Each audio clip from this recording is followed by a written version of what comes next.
It's the Bob and Tom Show.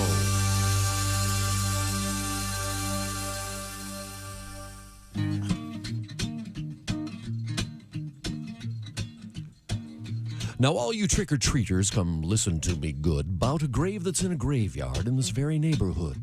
Contains a boy who died this very night so long ago. And now candy wrappers mysteriously appear around his stone. You know it's Halloween. You know it's kind of scary. The way the ghosts come floating out of the cemetery. Sliding through the dirt, all cold and moldy. And the only thing that they can think about is how to get your candy.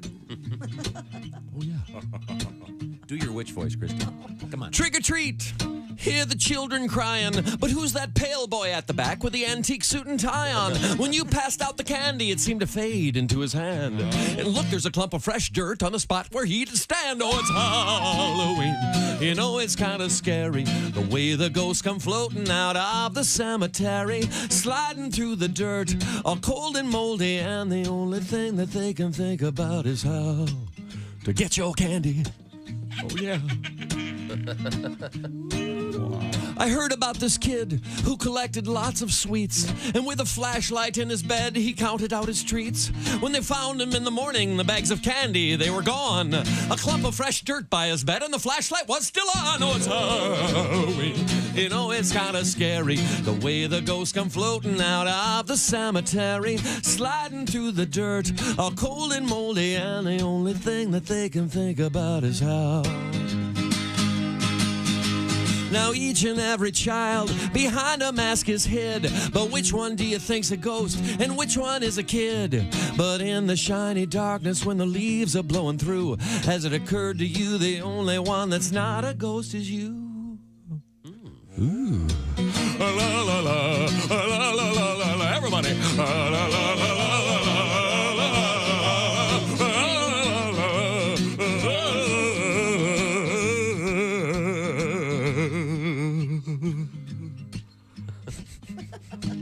La, la, la, la, la.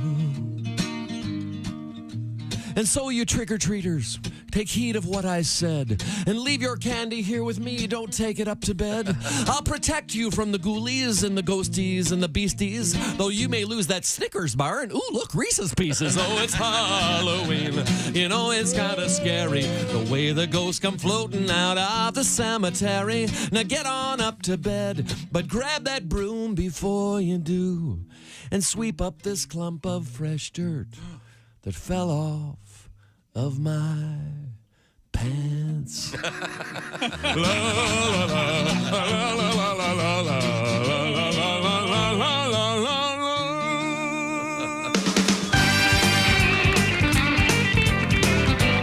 Boy, Haywood's got one of those voices I could listen to forever. Uh-oh. And I thought for a minute, I was going to have to. Hey, it's the Bob and Tom Show, and it's Halloween. Yay! Oh, my God. I love it. We're in the O'Reilly Auto Parts Studios, and at the news desk, the Silac Insurance news desk, it's Jess Hooker, I think. Yeah. Luigi? Mario? No? We'll get to it. We'll get to the costume. With in America. With a huge mustache. Hello, Josh Arnold. That's one of his songs. Cosby. I'm Chick. Hello, Tom. I when you tell me, I'll know. I'm Cheech. Oh, Cheech from Cheech and Chong. Yes. And the other day, I asked everybody. I was like, "Why don't everybody else, all you guys, dress up as Chong?" And now I got no Chongs and just. No one asked me. I thought Oscar was going to Chong it up. I don't know. Jeff's Chong. I don't know. Yeah, Jeff doesn't have to do much to be Chong. Yeah, good point. It's a great costume. Yeah, Thanks. It really is. You have a Nailed it. huge mustache. I do. A red wool cap. Yes. Red suspenders, an orange shirt. That's amazing. Thanks. We've been doing a very visual radio show for the last couple of days. Yeah. Yesterday we tried on the wigs. Did you see the poster? Oh, yeah. We've turned it into a Had to have a poster. a whole band. We've got some new names on it. My favorite, we were trying to come up with one for Creedence. I changed it to Creedence Clearwater recliner. That's great. Creedence Clearwater Recliner. Did you guys see Nikki Glazer's response? I've forgotten it, but I did. She called you guys one erection. That is good. That's pretty good. I'm going to add it. We're going to do take 2 on it today. It's the 4 gents in with our wigs on yesterday, and the one of Josh. Yeah, you look like every burned out bass player from any alt era early '90s band. Oh, I don't think so. I think it's every '70s band that's out there still. Yeah, that's what I think. I don't know. I think it's the. You could easily be a member of Styx. Okay, easily. I think it's much more alt with the plaid shirt. I showed it to my 12-year-old daughter Finn, and she just first thing she pointed at Josh and said, "That looks real." Yeah. That's the guy over the counter at Guitar Center. Yeah. Where's the pics? They're over there. Over there, man. Yeah, my wig is comically huge. But anyway, we've posted this and the poster on our various social media platforms. We got to get a picture of Miss Hooker up there quick. Is that itching you? I can barely talk. I'm looking at it going. It is. I don't know how you guys operate with these things. It's up my nose. It's tickling my lip. Yeah, you got tickled. And I had a stash there with a Van Dyke, whatever you want to call it, for a year or two, and it looked great. It did, yeah. It really looked great. Yeah, and you got rid of it. Well, I got rid of it for a simple reason. I don't believe you. I had another child. I just don't think you got tired of it. And she was cool, yeah. The baby would yank on it all the time. Well, you smack their hand. Show them who's boss. Yeah, you bite them down to the second knuckle. And that's right. They understand. You put their hand on a stove. It's hot. Coming up today, speaking of parenthood, fatherhood, etc., we're going to talk with Roy Wood Jr. I'm about a quarter of the way into Roy's book. Roy Wood Jr. came out with a book just a couple days ago. A man of many fathers. You're probably just listening to it, not actually taking the time to read it. Yes, I'd much rather hear it in the voice of the man who wrote it. Yeah, that says the imaginationless. That's often a yes. I could pretend in my head it's Roy's voice, or I could listen to Roy's voice. That's more passive. That's all. You can look at your phone. You can shop while you're listening to it. That's way to pay attention to your friend's book. So you took the time to read it. How do you know that's how I listen to books? No, I have an issue with this book. I'm gonna address it with Roy. Okay. He's far too young to have a memoir. I'm not allowing this. Oh, and it is not really. It's more than. It's kind of he sort of. Don't take away my comedic conceit. Okay. I'll leave it right there. Like when Joe Theismann first got to the Redskins, he like second year in, he wrote quarterbacking in the NFL. And I should tell you, his backups were Sonny Jurgensen and Billy Kilmer, and they got a little upset. Yeah. But that's funny. Quarterbacking in the NFL. Yeah, there's a whole category there of premature memoir. Oh, yeah. But no, Roy, it's a great story. And then I'm also reading right now, or am I listening to it? Cameron Crowe's book. The guy he wrote Fast Times at Ridgemont High and directed the movie, or what's it called? Almost Famous. You told me it really moved you. Oh, there's a part in this book where he's, I don't want to say what it's happening, but you can tell his voice cracks. And it's so sad. That'll happen occasionally, where someone is telling a part of their life that's really sad, and what they're reading, even though they're in a studio and whatever, they can't help but get emotional. But anyway, so the point being, we're going to talk with Roy, one of my favorite comedians, and we have a surprise for him, actually. Oh yeah, we do. A little audio surprise for him. You got to stop with the surprises. Why don't you like surprises? I just don't. Wait, why am I saying that? I hate surprises. Oh, here we go. Yes, you're the one who hates surprises. Maybe that's why I like inflicting them on you guys. Oh. Wait a second. Somebody photoshopped us with guitars and Big Tommy and the Hairy Wieners. That is silly. That's so silly. Well, thank you, Jess Hooker, for putting the wig thing together. And good job. Yeah. If we'd had more time, I think we could have come dressed as those guys today. Yeah. But we had a little bit of a time crunch. But the photograph of the poster and of the various components of it are posted. Now, I believe we have the picture of Big Tom and the hairy wieners. There they are with our guitars. Jeez, how did they do that? How did they do that? Isn't that amazing? So funny. We'll have to. Tom really looks like he's playing. He does. So funny that it's just a 4-guitar band. Talk about your guitar army. Didn't wait a minute, Ace, help me here. Didn't Blue Oyster Cult do a thing at the end of their show where everybody in the band would play? Didn't the drummer climb over the set and grab it? I remember seeing a poster of everybody in Blue Oyster Cult on stage with a guitar playing. I don't remember that. By the way, great band. Get into it. The time goes on for 45 seconds, and Ace just, I don't remember that. Well, Ted Nugent had a guitar army. Right. Amazing. The original Guitar Army was Leonard Skinner. That was the ad, the Guitar Army. Nice. The 3-guitar attack. I remember seeing it in the Village Voice. What did it say? Where did it say that? In the Village Voice? Yeah. Originally founded, of course, by Norman Mailer. None of these names would be familiar to you. How many of Mailer's books did you listen to? Have you ever tried? I can't. Can you imagine trying to listen to The Naked and the Dead? I will say for those... No, The Naked and the Dead, there's one thing very funny about it that you have to even know who he is. It's the origin of the word F-U-G.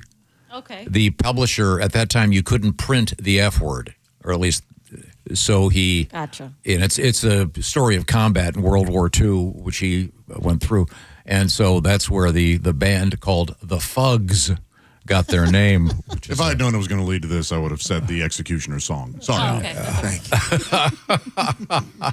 Well, there's many great books that he wrote, beside The Naked and the Dead, The Armies of the Night. I've read that one. Why do you bring up literary things? Or did That's I my do that? faux literary posturing. That's right. I love that. Quick score, NFL last night. Ravens all over the Dolphins in Miami, 28-6. Lamar Jackson victorious in his return to the starting lineup. Mark Andrews did not drop anything last night. He had 2 touchdown catches. And game 6 of the World Series tonight in Toronto, with Toronto leading 3 games to 2. Did you see last night the Ravens? They wore their throwback uniforms. They dressed as the Cleveland Browns. Thank you. They did not. They wore all white. All white Ravens uniforms. Now, was that a solid pick on the Chick McGee picks for the I week? did get that one, yes. Okay, good. I had that one. Yes. Okay, 'cause as week 9 begins. Ravens minus the 7. Okay, and don't forget, by the way, we still have our Orange Insoles thing up and running. You could win that 4K TV. Go to bobandtom.com/contest. We also have our NFL prize picks thing up and running, so have some fun. Now, a couple other things. On the way, I believe we're going to get a special edition of of Josh Arnold and the Consensuals and their new song. I forgot about the concession. Well, we all try to. Dear Bob and Tom Show. Wait a minute. We got a VIP member here. Just wanted to say I've listened to Josh and Pat's song from yesterday at least 5 times, laughing every single time. Oh, that's nice. Thank you for making the workday better. That's from Johnny Ray. And Johnny, hang in there. It's coming up next. We've got to get a picture of Miss Hooker up. I can't look over there and not laugh. It's excellent. It's something. Yeah, that is a stash. You look just like an old friend of mine. That Really? yeah. Wasn't he in a guitar army in the Village Voice with Norman Mailer? No. He was. Do I have that story wrong? He was a chef at a great restaurant in Petoskey, Michigan. Had to serve a little bit of time in county because he got ratted out for selling pot. Oh. And I'll tell you what, that pot was so crummy, they should have put him in jail. How did you know it was crummy? There was a time. Right now, the Bob and Tom Show, brought to you by BetterHelp. BetterHelp is all about accessing therapy. Therapy can be very important. Maybe you're thinking about it for yourself. But it is time to reach out. That's what the folks at BetterHelp want you to do right now. Just maybe it means reaching out to a friend. Call someone you haven't talked to in a while. It's very important. And November is BetterHelp's a little occasion to say, hey, let's get reconnected. And BetterHelp also, of course, wants you to consider therapy. You've been thinking about it. BetterHelp is a way, as I said, to access therapy. It's a much more elegant way. It's done online, so it's done like a Zoom call. You don't have to drive across town and go to the office of your therapist. You can do it at the convenience wherever you want to be. You could be in the back of your car. You could be at the shop. You could be at your job. You could be at your home in your living room. And you can have a TV on, like a Zoom call, the camera on, I should say, or not. It's up to you. You could even do it by texting or just on the phone. It's BetterHelp. And so asking you to reach out, I got to explain real quick how it works. You fill out a questionnaire, and the BetterHelp folks will try to match your needs and preferences to the proper therapist. You can switch anytime. No additional fees are involved. Over 30,000 therapists worldwide are working with the BetterHelp program, as have 5 million people. So you've been thinking about therapy. This eliminates one of the hurdles, and give it a shot. This month, don't wait to reach out. Whether you're checking in on a friend, like I said, or reaching out to a therapist yourself, BetterHelp makes it easier to take that step. And Bob and Tom Show listeners get 10% off their first month. Here's a new way to just get some information. Call pound 250 and say the keyword BT Show. That's BT Show. Once again, you just take your smartphone and go pound 250. Pound 250, the keyword BT Show. Coming up, we'll have sporting news. We'll have your letters. We have a world record, of course, and a great happy dog story, and the return of a famous soft drink. Oh. I was stunned. Wait till you hear what's coming back in a big way.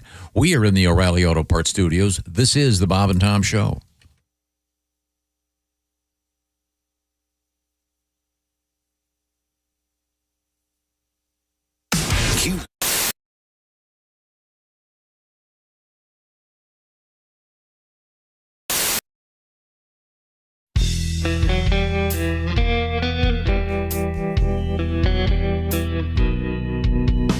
Who's that knocking on my front door?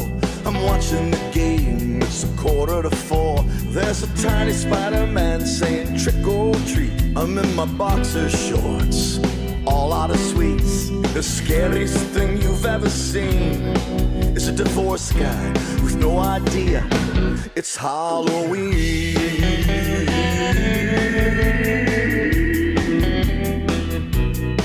I've got no candy in the house, man, that's a drag. Cause Baby Yoda's on my porch, holding the bag. I've got no Snickers, Reese's Cups, or Hershey bars. I have Chinese takeout and a couple cigars. The lights are off so I can't be seen. I'm a divorced guy with no candy, no girlfriend, no idea it's Halloween.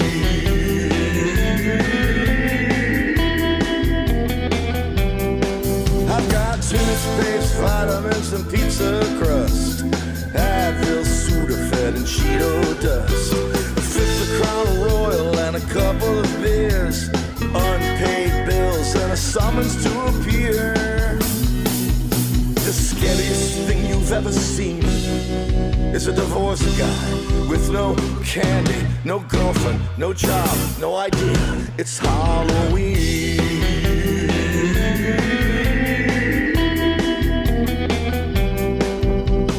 Who's that knocking on my front door? Trick or treat. Hey, chick, what are you doing? Working on radio stuff. Oh, well, you missed the meeting. Oh, yeah? What'd I miss? Actually, some pretty cool stuff about Silac.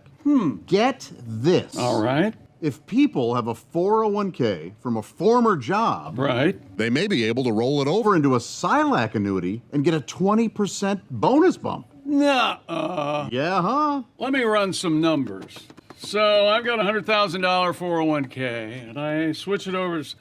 $100,000 becomes $120,000? Yes. And $200,000 becomes a $240,000 Silac annuity? That's right, but chick, you know you have a calculator on your phone, right?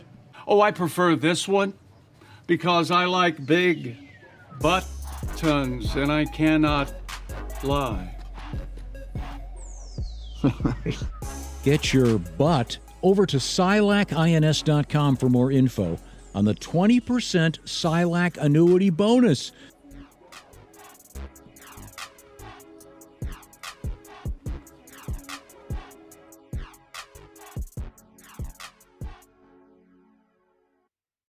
Chris, you're a single guy, right? I am 37 and single. Nobody plans that. Right? No one's in high school going, I'm just going to wait till the end and see who's left. I'd like to find someone my age if for no other reason than they would get my references. Sure. Right? You get tired of telling girls who the Black Crows were. And I don't know if you've ever dropped a Fletch reference on a 23-year-old female, but you might as well hand that girl a Rubik's Cube and a beeper. Because she's just staring at you like, what's a water buffalo? It's hard to even find a single 37-year-old woman, and then when you do, they have a tendency to fall into three categories. They're either A, super career-oriented, successful chick, so I'm out. Right? Those girls are looking for a guy that owns a suit. I have a pair of slacks. I don't know where they are. I know I got them because my mom bought them for me, so I had something to wear when people die. I don't know if you've ever shown up to a funeral in jeans, but your mom refuses to let that go. Yep, I agree. In my defense, the funeral I showed up to in jeans was for a 94-year-old woman. Not exactly a tragic event. 94 is a solid run. Yeah. It's about time. Have you ever been to a 94-year-old person's funeral? Nobody's sad. Everyone's just happy to be off work on a Tuesday. The second category of women single at my age are divorcees, and those women are like Chernobyl. They're beautiful, but something bad happened, and now we all need to leave it alone for a few years. For the millennials listening, Chernobyl is a city in Russia. I know a lot of you are wondering why I'm mentioning that map on Call of Duty.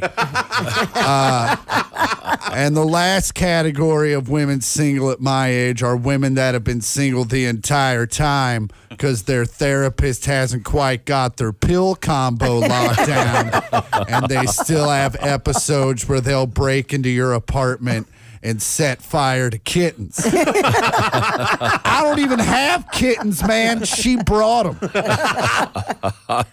Chris Porter.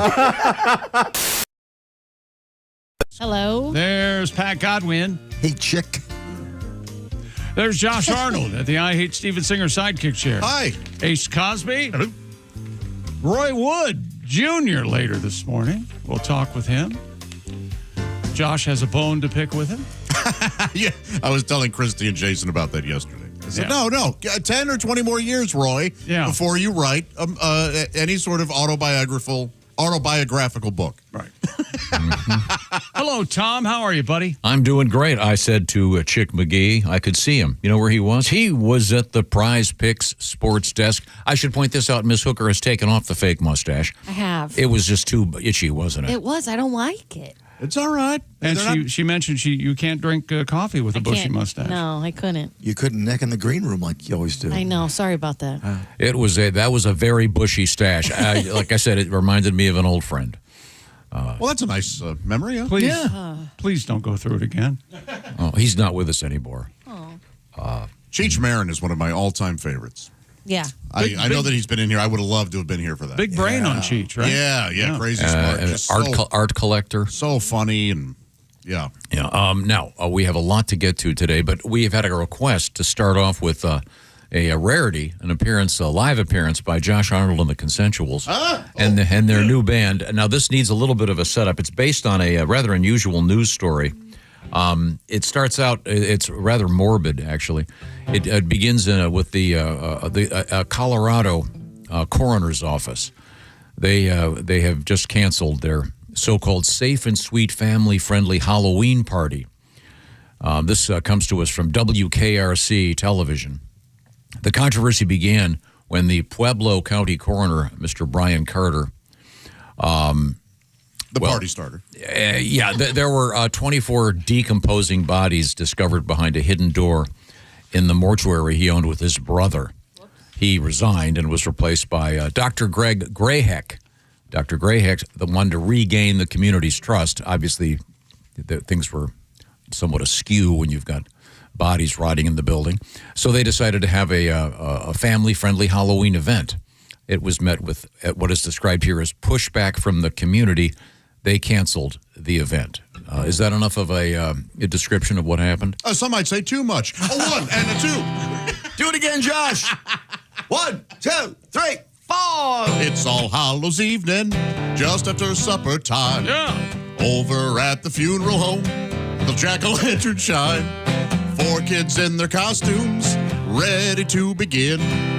Going to the place where they're dying to get in. Down at the corners, it's time to trick or treat. Having fun and getting candy. There are tags on all the feet. Jack sits in a casket, eating a Snickers bar.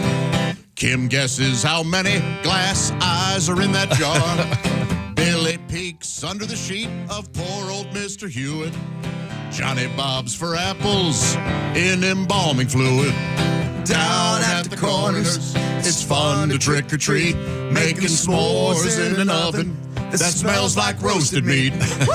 Late Margaret Penny is just lying there in an open coffin. The folks come and stare, showered in candy by her little nieces. Peanut butter and chocolate, Margaret rest in Reese's Pieces. Down at the corners, it's a hell of a Halloween. Here's a ring pop, here's a Kit Kat, here's a liver, here's a spleen. Down at the corners, happy Halloween. Oh, we're having a party at the last place you'll be seen. Hi-yo. Josh Arnold and the Consensuals. Yes. A little rough around the edges, that's how we like it. That's how Halloween is. Do you suppose that people avoid having funerals on Halloween? Yeah, maybe if they can. I don't know. I would Or think at least, so, yeah. you don't want to have some jackass show up at the calling in a costume. If the person really loved Halloween. Yeah, I guess. That's true. Yeah, but that would be, I mean, for example, Miss Hooker right now is dressed as Cheech Marin. If you were to show up at a funeral, at a calling dress like that, I think it's somewhat disrespectful. Without the mustache, I told Josh I look like a Wes Anderson character. Yeah. It makes you look small. Oh, thanks. The outfit makes you look teeny, like you're a little elf. I like it. Teeny. Yeah. No, You think like so? the word teeny, don't you? Yeah, that's a good word. Wasn't one of your kids, you nicknamed him Teeny? Tina? Yeah, Lucy, right? Lucy. I used to call her little teeny tiny Lucy. Teeny tiny Lucy. She's still, by many standards, she's not a large gal. She's relatively very athletic. Yeah. We have sports to get to, but first. It's listener email brought to you by Sleep Number Bed. Enjoy personalized comfort for better sleep night after night. Announce the Buy More, Save More event. Save on beds, bases, pillows, and more only at Sleep Number or sleepnumber.com. I've been looking at that adjustable sleep number, Tom. That's what the Chickster was. Yeah. Up, down, feet, head, the whole thing. Yeah, I love that. I bet you do. Yeah. I've got that very handy, nice. very Yeah. especially if you have acid reflux and you want your bed at an angle. Check local listings or ask a physician. Let's check in with the letterbox. What do you got over there? It's a puppy dog. We're on that one. This has caught the imagination of the free world. This is my buddy Bailey. I adopted him from a couple who had gone into a medical care facility. They told me he was 3 when I took him to the vet. They told me he was 5, and he had a middle name Oliver. The worst surprise was when I found out he wasn't housebroken at age 5. They never bothered to train him and just let him go anywhere. Oh. But look at him. How are you not supposed to? He does pretty well now. It's still not completely housebroken. What's funny is when he does have an accident, it's in the bathroom in front of the toilet. He's trying. Yes. Good for him. He knows that's where you go. That's where you guys go. Yeah. It smells right. Maybe how about maybe a ramp? Give me a break here. I can't get. He's a little tiny little doggy. And yesterday we were wearing wigs here at the Bob and Tom Show. That's available on all our socials. Good morning. This is from Kaylin. I've been listening to you guys for over 20 years. You give me the comic relief I need to get my day started. Watching that wig segment yesterday reminded me of a photo of our good puppy boy, Mr. Edmund Fitzgerald, A.K. Fitz. Oh, that's great. My son loves shipwrecks. Look at Fitzy. Fitzy in that wig. Yep. Fitz is wearing a wig. Is that a Dalmatian? I think so. We are in the upper of the UP of Michigan. They insisted on naming our dog after the ship. That is hilarious. He looks kind of like a 1970s talk show host. Yeah. Yes, he does. It's almost beret-like Yeah. over his little white face.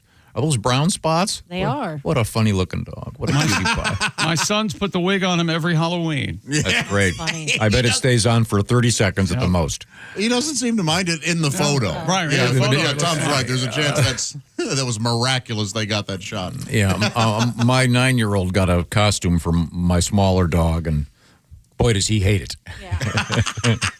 It doesn't stay on long. Do you remember what it is? It's kind of a clown suit thing, but it's a 3-piece outfit. It's very complicated. Yeah. And Man, I like the one where they have a husky dressed as an ambulance because he's howling, and they have a light spinning on the back of the... hilarious. Yesterday, It's just hilarious. I like dog costumes. Where yesterday I saw an English setter, beautiful dog, in a giant hot dog costume with mustard on it. Beautiful. Very, very nice.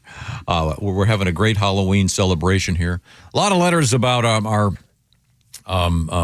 photographs wearing the wigs. If you haven't had a chance to see them, check our social media.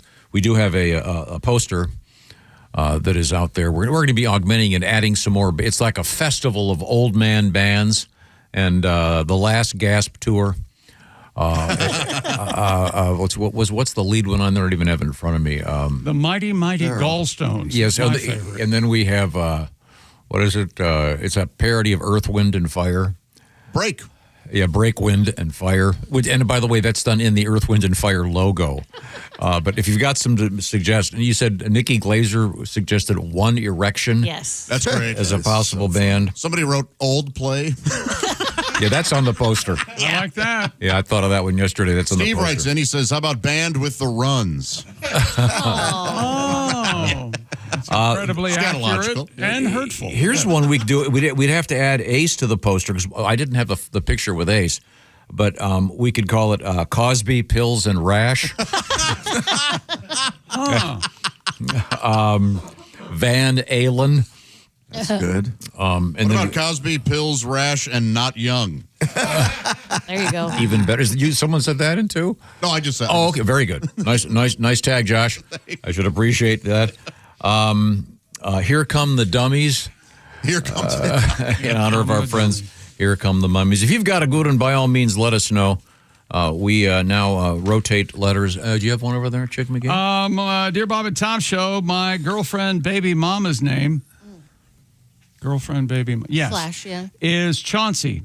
Oh, yeah. She's not nationally known or anything, but I consider her famous for being a thorough and generous lover. I'm talking 5-to-1, giving to receiving. All right. Those are great numbers. I'm just reading them. Those are terrific stats. Don't Terrific numbers. Bring that. This comes up because yesterday we were talking about Chauncey Billups, and I asked you guys, can you think of any famous Chaunceys? And the only one I could come up with was Chauncey Gardner from the great movie Being There, which, have you seen that movie? No. And they call him Chance during the movie. Yeah, that movie is wonderful. It's Peter Sellers, and it's too hard. It's so weird. It's kind of hard to explain. And I wanted to name my daughter, my youngest, Chauncey. Yeah, That's That was a pretty vetoed. name. That was vetoed. It's a nice name. Yeah, it's a gender neutral name, and someday we should do a whole show of names that were vetoed. I wanted to name my son Sam Duke. Yep. Yeah. And then my mother famously said, that sounds like the name of a tavern owner. Who uses the word tavern? Doesn't get any more haughty than that, does it? Anyway, he says, Chick, by the way, thank you. She usually does want some of this before I put it away. Oh, nice. How about that? Just saying. Love listening to and watching you guys. Mike in Louisville would like to know, Tom, if you were able to obtain some Halloween lights that were approved by the Tripartite Commission. Went into the hardware store yesterday, and thank you. So far, the Tripartite Commission didn't have a chance. I couldn't find one I liked. Okay. So today, I'm going to have to go to a different hardware store to see if Really? Yeah, I'm trying to light. I have all these skeletons around my front door. We posted the pictures. Wait till tomorrow; they'll be on sale. How do you feel about a spotlight? Yeah, I need Two or to. three spotlights. Yeah, that's what I need to get. But they've got to be able to clear the bushes. That's sure. so I got to have them on a stand or something. Yeah, Well, maybe if you put them farther out, they could. Yeah, well, that's with the driveway. It's complicated. And the complicated things I like to get the more What do you got complicated. there? What do you got? Zero lot line? What do you got? that what you're working with? No, not really. Zero? There are all these bushes up at the door. Oh, boy. Yeah. Sounds lovely. What do you got there? A mulberry? Boxwood? Is it a boxwood? What are you working with? I have no idea. I am not a gardener. Oh, I like those boxwoods, don't you? I do too. I don't know. Grow overnight. I don't know about boxwood. Well, they're shaped like a box. Poison ivy. They'll be shaped like anything you want. Oh, That's yeah. right. You can have like 3 balls, almost like a snowman kind Yeah. of thing. Yeah, you No, I don't trim like. it like a poodle. I don't like those. Yes, and I don't like those poodle things either. Dear I love poodles. I don't like the shaved weirdo look thing. I saw that the other day, and the person walking. Well, I can't say it. Never mind. All right. They had a look. And here they had a look. We'll fill in the blanks. Dear Bob and Tom Show. I just called her Butch. Could it be one of my? Could be one of my favorite letters ever. This is from Molly. Dear Bob and Tom Show. You know I'm right on this. All right. That's all it says. Awesome. I love those. Are Hard to great. argue with that. You know I'm right on this. Thank you, Molly. Thank you very much. Now, coming up, we have a bad news for Andrew. Yeah. No longer Prince Andrew. Boy, that's the Oh, ultimate. that only took 7 years or whatever it is. Way too long. Isn't that the ultimate brother pulling a trick on a brother? Or, Yeah. Well, so much for short sheeting. It's, so now he can go back to his original fake name. We'll get to that coming up if you're talking about my king. Okay, great.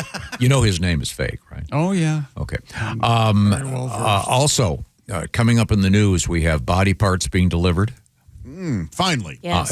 Breasts, thighs, wings. Mostly what, fingers and. Yes. Yeah. We also have Squid Game news. A Squid Game news. There's another Squid Game back, right? Is it like a real game show or something? I don't know. I saw that. Is that? I don't know what. I don't know what the hell it is. Oh, inspired by the movie. Yeah. Yeah, it's yeah, not yeah. exactly. Okay. Yeah. We have the return of a famous soft drink. I don't know if any of us ever drank this stuff. Okay. It sounds like this might be an Ace thing. Is it poking? What does that mean? I don't think it's Grape? an Ace thing. No. Grape soda? Red pop? I want America to know Ace is laughing. No, I don't know if he means it, but he is laughing. What Kool-Aid flavor is it, Tom? Go ahead. I don't know. Oh, they make Flamin' Hot Pepsi now? Well, that's kind of what. That's a great idea. Menthol Pepsi. Menthol Pepsi, Godwin says. I mumbled it. You know something? These days, you never know what's going to fly. True. These, No. We know what's going to fly and what crashes. when you get a giant company like Coca-Cola, stepping on their. They've made some big mistakes, but they're rare, aren't they? Yeah. And I do have a question, and I don't know the answer to this. Is Tab still out there? You can get it. Yeah, I've seen it. I mean, we had it in here not long ago. Because I had to suffer through Tab. I could never get one down, but my aunt. That's all she would have in that. She wouldn't have Coke. She would just have Tab. Can you, best as you can, recreate her voice for us? Tom, get me a Tab. That's pretty close. Is that pretty close? Not quite that much. Yeah. But yeah. I know a guy who just looks and looks and looks for it. Really? For Tab. He's a true Tab. And Is it a cola drink? It was Tab was the original diet drink. Oh, Yeah. okay. I'm not sure. Then there was there was another. Like before there was Diet Coke and Diet Pepsi. Way okay. before. But it's a Coke product, isn't it? I don't remember. I think so. And then there were a couple of other ones. They were all ghastly. Okay. I mean, just awful. I wonder which one's coming back. Yeah. Well, Tab with the great taste of sputum. Oh, man. Josh, didn't you know a guy that... he would search and search. Yeah. I mean, he was a true Tab hunter. Did I step on that joke a minute ago? About 3 times. I was wondering. I did not. I stand corrected. I apologize. Like a bag of pure Coke. Well worth it. I thought Pat was having a stroke, but no. Not only He was trying to set the joke up again. Not only is it an obscure reference. Well done. So obscure. You know what else is well done? You might want to add to that. Something about his, like he's a confirmed bachelor. Yeah, right. Yeah, he and his friend. All the sports are going right now, kids. Football, baseball, basketball. And when it comes to making picks, being right never gets old. That's where Prize Picks comes strolling in. You get $50 bonus credit instantly in lineups when you play your first $5. Prize Picks app, so simple to use. Just pick 2 or more players across any sport. Pick more or less on their projections. And if you're right, you could win big. For instance, the big matchup of the weekend coming up, Jonathan Taylor to get more than 1.5 yards rushing and receiving touchdowns, and Jared Goff to get more than 199.5 passing yards. Prize Picks also available in 40-plus states, including California, Texas, Florida, and Georgia. And most importantly, they don't play about your money. Oh, no. All transactions on the app are fast, safe, and secure. Don't miss any of the action this season with Prize Picks, where it's good to be right. Download the Prize Picks app today. Use the code TOM and get $50 bonus credit instantly in lineups when you play $5. That's code TOM on Prize Picks. $50 bonus credit instantly in lineups when you play your first $5. Win or lose, $50 bonus credit in lineups just for playing, guaranteed. Prize Picks, it's good to be right, must be present in certain states. Visit prizepicks.com for restrictions and details.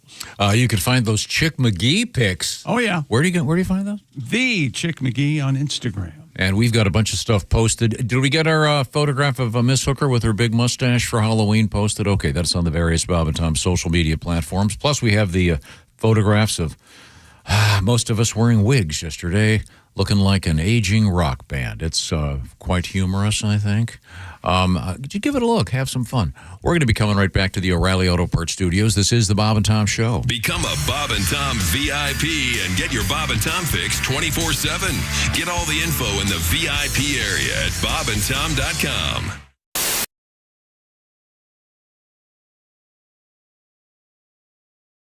I mean, I don't get political, but the people who are in politics, presidents, are always, everybody knows them. Everybody's seen them, right? Everybody sees them constantly. And we're going to, I do the library Trump. I do the quiet Trump, the one where it's, you got a lot of books. There's a lot of books. There's a lot of words. And what we're going to do something great, Tom. We're going to do something very great. We're going to do something very great. We're going to make Halloween great again. They call it a fall harvest. I said, we can't call it fall harvest. It's not a fall harvest. It's Halloween. We're going to do a lot of things. They had some M&Ms, and they melted in my hands. And I said, we're going to fix that. We're going to fix that. We're adding another M. It's going to be M&M's. We're going to do 3M. It's a company, and they're great. And they're in Cincinnati. By the way, doing a great job there. Willie in Cincinnati. A little frantic. Greg Hahn, over the top, uses his hands too much.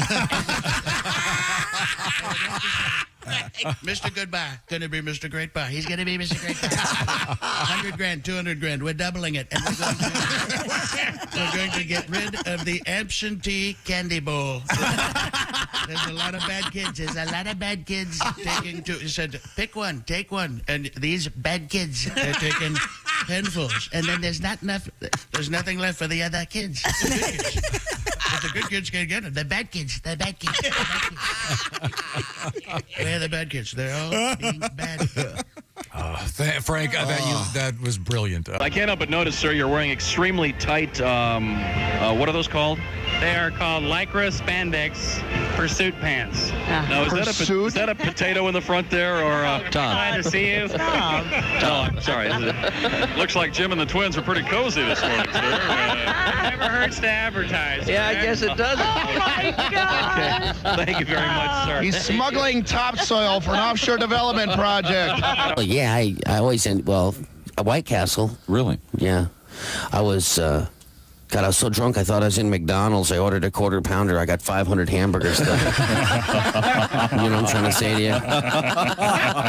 Help me. Okay, thank you. Pick a number between 1 and 50. We'll ask our guest. Then I'll just hit a random sound effect. We'll see if it fits the commercial. All right. 1 and 50, Clinton. Pick a number. 35. 35. That's Andy Moore Ford. 35. Here we go. Heavenly deals at Andy. There you go. You'll think you've died and gone to Pick another number, Clinton. Andy Moore Ford. 27. 27. Andy Moore for electrifying Neils and Andy Moore for. Okay, pick another number. Go ahead, Clint. Any number. 8. 8? Okay. Oh, Lord. Oh, dear. They have body shop. They have a body shop. That's a bad And one Andy for Moore Mark for. Ford. Any other number. Go ahead. Pick one more. 19. That's our manager screaming at the fabulous deals you'll find. Where is that? At Andy Moore Ford. This is the Bob and Tom It's Show. on, Good it's morning. fine. Man, I wish I'd lived to hear today's show. Me too. I wish I was here. You know, there's a reason I'd never heard of this band. Why? Because this guy had to have his penis cut off for publicity. You know, I prefer musicians who can actually make it on their skill, not on their lack of a dick. So, I knew you'd have I know how to make it in show That's business. what I said. Yikes. I know how to make it in show business. First we whip it out, and then we take a cleaver. How does he pee? Sitting down. Or all over the place. Yeah. That was the video. No, that's not true, Clint. How does he pee? Depends. Okay, never mind. Sorry I asked. Hard copy all of a sudden. This exclusive. Dogs die in the cargo hold? Occasionally. Occasionally. And then they just replace them with a dog that looks similar. They got a big dog farm for these things, man. All the airlines share the same dog farm. Dave, we need a Shih Tzu. Brown face, white feet. We need a Shih Tzu, gate C27. It's a number 8. Yeah. Bring us that And, number 8. another newfie coming in on United. Try to take care of that. Yeah, would he's you? stiffer aboard. Come on in. Okay. The big danger at this time of year is the heat. If they were down there and if the plane is delayed on the tarmac for any reason, it can be a problem. So that was just the story this week that came out. Do the People right thing. Drive your dog. Jeez. Warning folks that are flying their dogs about that. There you go. I ain't making this up. And if it's a small dog, like a little tiny little hand dog, Yeah, you can put it underneath your seat. no, just throw it out the window because those aren't real dogs. Those aren't real dogs. This is cool. I like doing radio. How can you change a dinosaur's name I don't know. Yeah, halfway through. Do you know, halfway through? do you know what the smallest dinosaur was? What? The clitoris. Very tiny. Little red, pinkish dinosaur. Well, congratulations. Wow. You finally got it on the Finally air. have done it, haven't you? Congratulations. Way to go. See, all that filthy lunch talk, and now it's on the air. Are you happy now? Little Are tiny. you a big man saying clitoris? Is that it? See, I always thought the smallest one was the lick-a-lot-of-puss, but apparently.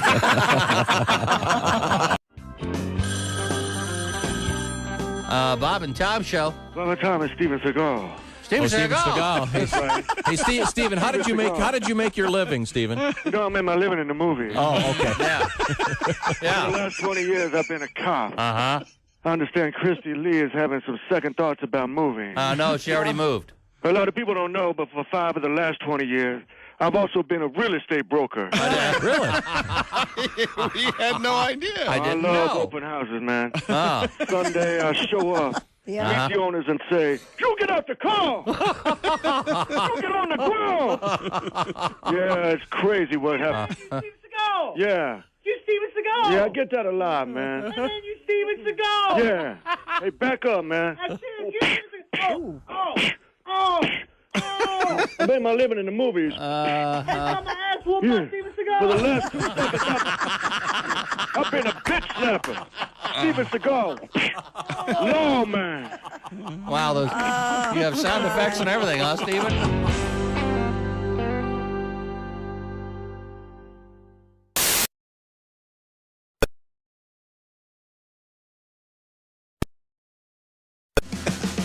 Welcome back to the Bob and Tom Show. You caught us. We're having a great time, huh? Go out and make it a great day. There's Jess Hooker at the Silac Insurance News Desk. Hello. There's Pat Godwin. Hey, chick. Josh Arnold. Happy Halloween, everyone. He's at the I Hate Steven Singer sidekick chair. There's Ace Cosby. Hello. Wearing his pumpkin shirt today. I'm Chick McGee. Hello, Tom. Chick McGee, of course, is at his post, the Prize Picks Sports Desk. I should point this out. Miss Hooker is dressed as Cheech Marin. Yeah. From Cheech and Chong. She's taken the mustache off. I believe it's from Up in Smoke. Is that right? Yeah. No, she just put it on. You don't have to keep that on. I know it's very itchy and weird. She just put it back on temporarily. Do you know that Cheech Marin was on Celebrity Jeopardy? Oh, really? And he was great. Yeah. He won, giving stoners everywhere a little bit of hope. Could easily just be on Jeopardy. Yeah, he's great. Yeah. Right. He's an art collector and an expert on art and stuff. An interesting guy. Have you and guys very funny. ever made out with a girl who you could feel her Yes. mustache? Oh, gosh, Ace. Ace was immediate. Was it stubbly or fuzzy or fuzzy? Oh boy! Oh, wow. And this wasn't a Lola situation, was it? Not that he knows of. Oh, you mean a guy? Yeah, you didn't know. Well, she's a gorgeous girl, but Could you see the mustache before kissing her? not when I met her. I did it in the morning. Okay. All right. Oh. Oh, boy. Yikes. Yeah. Hey, well, you know. You can't shave it off, right? If you do, it grows back thicker, or is that Well, just... they had makeup on it. Yeah. Did you notice the Adam's apple? How about the penis? The balls throw you? Well, Isn't it amazing how they can tuck that, you know? Like, you ever go to a drag show and, you know. Do you ever go You to know, a get drag lost show? in the performance. I have seen some where I was like, boy, that is really convincing. That actually leads to this letter in a way. A Dear Bob and Tom show. Josh brought up Peyronie's disease. That's where you need potato-filled pastries. Is That's that right? pierogies disease. Oh, I'm... Yeah. Is this the one where it curves? Yes. Yes. Any direction? I kind of think so. Yeah. Okay. I think there's. You know, there is a malady that some guys don't break it, but they bend it, I guess, and some of those blood vessels get shut off. Yes. So it takes a hook either one way or the The other. scar tissue can cause it to bend. Exactly. Well, in this case, it was a little more serious. He goes, this comes to us, I'll leave his name off of it. My father had a very bad case of Peyronie's disease. Okay. He ended up getting an implant that required some sort of an air pump Oh, yeah. We've talked about to get it to performance level. Absolutely. No. The one girl in the room thinks it's so silly. Well, no, and someone brought one in. You have a little hand. So they're like Reebok. They're like Reebok pumps. Oh, Exactly. like a blood bit. pressure cuff? A little like bit. that pump? Yeah. Yeah. But you have an attachment. It's in your in the penis. And, So there's a valve on your thing? There's a valve. In any event, my dad ended up getting an implant that required some kind of air pumping. You had to prime it to get to, quote, a performance level. Boy, you triple check the PSI on that, don't you? Yeah. You're gonna blow a tire on your penis. Yeah. You don't want the hat blowing up. You're like right now it gets real cold and the tire light comes on. Wait a minute. What does priming it include? I assume mixing the oil and the water or the gas. That's what it says here. I assume that means the air pressure increases and of creating an erect. It's like a two. If I could get back to the point of the letter, we'd love it. He goes, some years later, he let me know he had gotten a new and improved implant. I thought you were going to say some years later he let me touch it. It gets worse. Oh, no. He got the new and improved implant. I'll read this verbatim because Mom wore the old one out. Yes. That's great. That's Yes, a good she problem did. to have. Yeah. That's Damn right she did. That's classic too much information. Yeah, I don't think I'd want to know that about my parents. They're doing it. Yeah. Yeah, I mean, remember the letter we had from Allie Breen where the mom moved in with her daughter after she got divorced and all of a sudden she was going out all the time and she'd come back from her escapades and tell her daughter all of the intimate details. Yes. And the daughter was really hoping she would cut it out. yes. Okay, well. Dear Bob and Tom Show, meet Trixie. She's a 2-year-old Australian Shepherd. She's watching hunting dogs on TV, pictured here in her favorite recliner. Oh, a beautiful sweet dog. Now, get a load of this. Actually, that looks exactly like my Josephine at home. Yeah. Joey's a little thicker than that, though, with 2 C's. This dog is trained to jump out of cakes. What? Yeah. And this guy says he has tassels for all 8 of her nipples. Oh, very silly. I think that's silly. Yeah. We're still working on getting the tassels to spin at the same time. Okay. That would What a be beautiful Oh, and dog. by the way, Chick, she also likes to step on my foot as often as she can. It's a sign of love. I It guess. is? Yeah. my Golden started doing it a long time ago. He comes in right. from the outside, steps right on my foot. If I don't get out of the way, man, I think it's a dominance. Now, as much as we've loved these and enjoyed them, Yeah. that's it, Yeah. right? We're done. Looking at dogs. Yeah. Please. Your Bob and Tom show.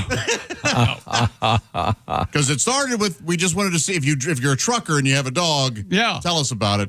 Now we're just getting 1,000 dog pictures a day. And we all have Instagram. This would be really great for your Instagram. You could do a dog page. A Halloween dog. No. I would like to see that. I would Dressed like a pumpkin. You can wait till the break. I'll allow that. That's a special one. Once again, we have posted a photograph of Miss Hooker dressed as Cheech Marin on this Halloween day. Also, we have a special poster in honor of Wig Day yesterday. We all put on wigs and When we come back, look like an aging rock band. Can you go through the entire Tom Griswold Halloween celebration from, let's say, this afternoon, 2 or 3 Eastern, and just go through the whole evening? I'm not exactly sure what the plan is yet.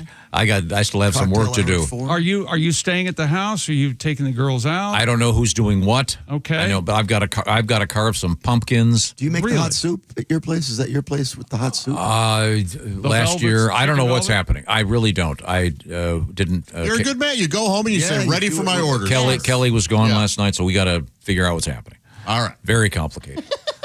Kelly was gone last night again? She had to go to an event. I had to deal with something, and I didn't get home until 8. When she comes home, does she smell like Old Spice ever? Does that ever happen? Does she smell like the sea?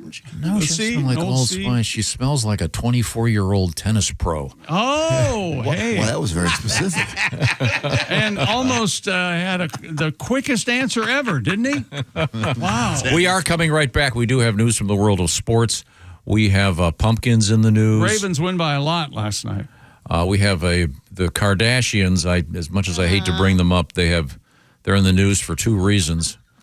One of them has the words I didn't think I'd be reading in my lifetime: vaginal lollipop. Yeah. Oh my gosh! I wonder what that's about. It's a thing. It is. It's going to be shaped like a. We'll find out what that means when we return to the O'Reilly Auto Parts Studios. This is the Bob and Tom Show. Want to share something? Send us an email. bobandtom@bobandtom.com. This is the Bob and Tom Show.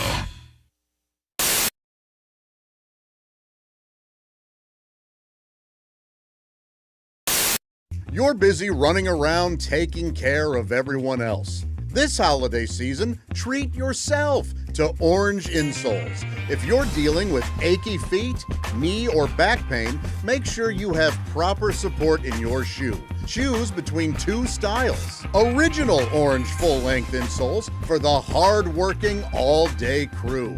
The Orange Sport insoles for the active and competitive.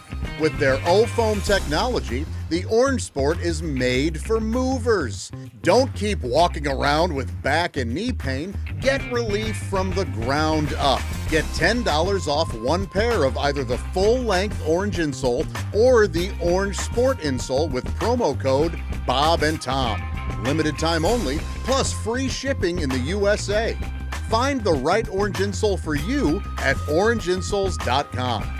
Orange Insoles. Feel better, do more. Joining us in the studio now, we have Dr. David Wolf, astronaut, and he and Kirsty are making out. Evidently. Welcome back to Earth, sir. Oh, hey, David, how are you? Thank you. Dr. Wolf is wearing a NASA golf shirt. Very cool. Of course he is. You can get those at gift shop, Tom. That's no big thing. Dr. Wolf, it's a great pleasure to see you, and glad you're back. The Wolf Man! Thank you, Tom. It's nice to be back on Earth. So, what'd you do on your summer vacation? Oh, really? You out of space, huh? You win. Yeah, that is kind of a... You do have that kind of conversation trumper. Uh-huh. Well, we got back from the vineyard. What'd you do, Dr. Wolf? I was in outer space. Yeah. Mm-hmm. Pretty cool. Took a few spacewalks. Added a piece or 2 to the International Space Station. You added a whole porch, didn't you? Yes. Yeah, that's what I thought. Yeah, did some maintenance on the port solar array wing. Needed some new batteries. Oh, there you go. Mm-hmm. Now, if you go to our website... Why do you need a porch in space? Well, where are you going to sit? Two and of the rock? guys. Where are you going to sit and rock the Two of the next guys. Big Bang? Two of the guys smoke. So Yeah, you got to go outside. Hey! Don't light up in the space station. Get out there on the smoking port. This is why Bob's not an astronaut. This is why David comes in here, so we can make fun of You this. can't smoke in space. I was thinking about that this morning. Of course not. Why we're not astronauts. Could possibly, theoretically, couldn't they, an astronaut who smokes, couldn't they fill his helmet up with smoke so he could smoke? I think it could. There probably is some technology which would permit. There you go. Yeah, but it still can't escape from the suit. Now, on a serious note, And your clothes would really you guys smell. are NASA launching again probably tomorrow. Yes, I haven't heard this morning. We were on time as of last evening. Still, things going The well. concern is that fueling. there's some thunderstorms may come in and delay the fueling. Summer in Florida, it's tough to get off the pad, as we As demonstrated. you know. Yeah, you Now, did. that was actually my first question. I wanted to know. You have to get dressed each and every one of those times. What How do you- long does it take to get into the suit and everything ready for It's launch? a pretty big ordeal. It takes 3 or 4 hours, from getting up and then out to the pad, and it's 2 million pounds of cryogenic oxygen and hydrogen. You get up on top of that, the countdown goes, and then it's a few hours to get out. It's a big deal, but it's harder on the cooks and the friends and the family. We go to work whether we go to space or go to Earth, right? But everyone else has traveled and they want to see a launch, and it's a lot of trouble to turn around. Our guest is Dr. David Wolf, astronaut. If you go to our website on the left side, you'll see a photograph of Dr. Wolf. Did you take this one? Were you holding your hand out? Is it a long arm? Is this you with your arm, or one of your buddies taking it? Nobody up there want to take a picture of you, Dave? It looks like you're. No, that's somebody shooting through the hatch when I'm getting ready to go out on a spacewalk. I'm in vacuum in there, ready to go out. Okay. And if you click through the window, if you click there, we have a sort of a whole set of photos there, and you can see Dr. Wolf floating around in space. We'll talk about some of these when we come back. I'm curious, how long does it take you to get into the spacesuit that you're going to use to do a walk? The suit, you spend the day before checking it out like a spacecraft itself. The next morning, you spend 2 or 3 hours getting in before you get out through the hatch. About 3 hours. Wow. Don't you have a series of mirrors in your passenger car here at home where you can drive laying on your back? Isn't that just to make you feel comfortable? Feel more comfortable upside down. Wow. Joe DeRosa is sitting in with us right now. Joe, what else is going on in your life? What about your personal background? Big family, small background? A small family? What? I'm in a relatively small family that I was adopted into. Yes. Interesting. And I know what you were adopted into the DeRosa family? Yes, I was. And I know what everybody is wondering, because I always, did you ever look for your real parents? Yeah. That's what everybody wants to know. I saw that on Maury. Did you ever try to find your real parents? No, I pretty much took the hint, actually. Yeah, okay. Yeah. When they all right. abandoned me, I was like, that's the end of that. Probably no sense in looking for him. I got you. Okay. I'm sure there's a lot of Dropping gold, a dime on mom and dad. a lot of gold comedy down this road. Yeah. And now I have a very, my mother was very overprotective through my whole life, and but she's very involved in my life, and she calls me almost every day, and holds me hostage on the phone for hours on end. While she's at this age where she just holds me on the phone and just asks me all these really annoying questions, and she won't let me hang up, and it just sounds like I'm having really bad phone sex for like an hour. I'm just like, yes.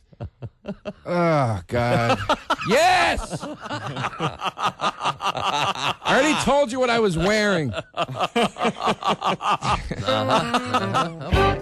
Come on, baby. Everyone's doing it. But I've never done it before. Your brother tried it and he loved it.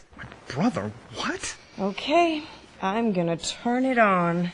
Ooh, I hope there's batteries in it. Batteries? The Bob and Tom Show, mornings on 95.7 QMF, Louisville's classic rock station. We should wake up with Bob and Tom every morning. Well, that sounds good to me. No problem here. Get up and get it on.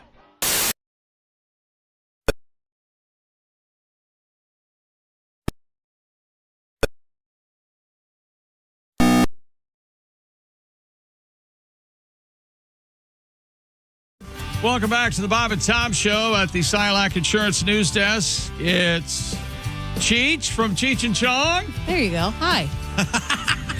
No, it's Jess Hooker. There's Pat Godwin. Hello. Josh Arnold, I'm surprised you're not dressed today for Halloween.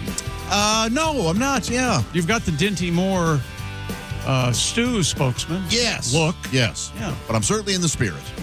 There's Ace Cosby. Hey. I'm Chick McGee. We're in the O'Reilly Auto Parts Studios. Hello, Tom. Hello, Chick McGee. Once again at the Prize Picks Sports Desk. And entering the studio. Man, he looks just like him. We have... It's Chong! It looks just like Tommy Chong. Required almost no... no apparatus or... Good. Dave ain't here, man. This is amazing. Hey, look at that spliff, Tom. Yeah, that spliff. It's the size of a rolling pin. But that's nice. It's Jeff Oskey in the role of... Are those your glasses? Tommy Chong. No. They look great. Boy, they look great on you. Yeah. Yeah. You could definitely pull them off. Really do. Yeah, you look like you look like anything. You look like Karl Marx after he smoked weed for the first time. Hey man, you got a headband for me? They call Tom Mr. Relatable, is what they say. Oh, he had who else had that really famous beard like that though? Thanks, Jeffy. What's up, Cheech? Hey, John. Well, we have to get a picture now of the two of you. We've been doing a lot of visual stuff. Yesterday we did the wigs. If you didn't see them, they're classic. We've got a fake poster that we're still working on. If you have a great name for a band of old men on their final tour, we've come up with quite a few of them, including Cosby, Pills and Rash, Creedence, Clearwater Recliner, and more. We'd love to add it to the poster because we're not done yet. We're gonna have the massive rock festival the last time around. Now we have a request for you, Pat Godwin. This comes to us from Centerville, Iowa. And before I read this, I should point this out.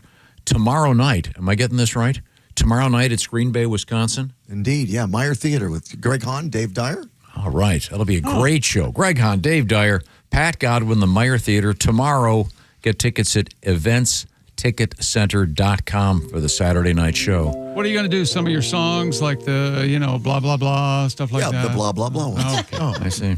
Take it to the piano bar. Piano bar or coffee house? What would you prefer? Let's go to the piano bar. Let's do All that, right. yeah. I'll answer my own question.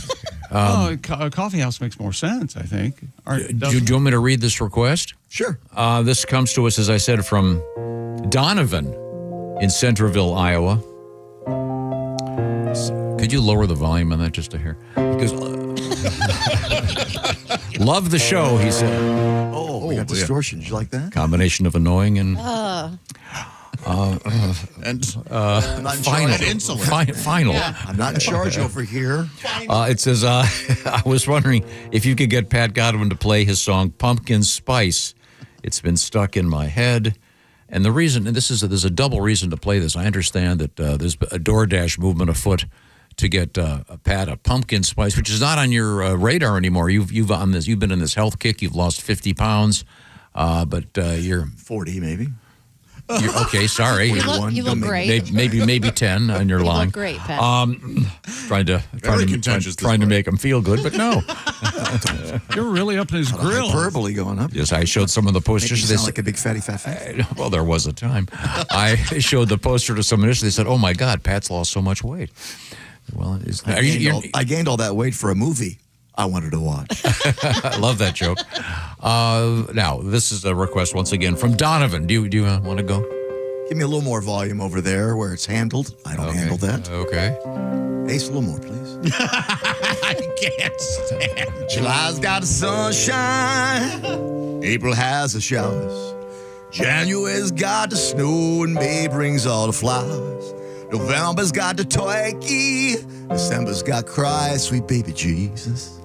But October's got the pumpkin spice. Come on now. Pumpkin spice. Hey, pumpkin spice. A little in my latte would sure be nice. But keep it out of my shampoo. Can I give you some advice? Yeah, go easy on the pumpkin spice. Oh, a little more volume there, yeah. Pumpkin spice. Oh. Chong, just a second. My bad, man. You know, I like it in a candle. I don't mind it in my tea. Oh, but I love it in hooch, even though it's bad for me.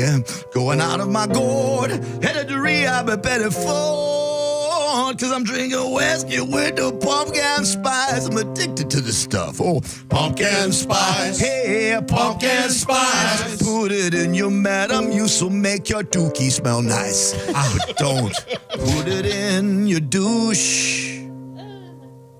'Cause no one wants to smooch. I'm looking at you, just hook. Go easy on the pumpkin spice. No one wants a cooch that smells like pumpkin spice. Well, speak for yourself. I will.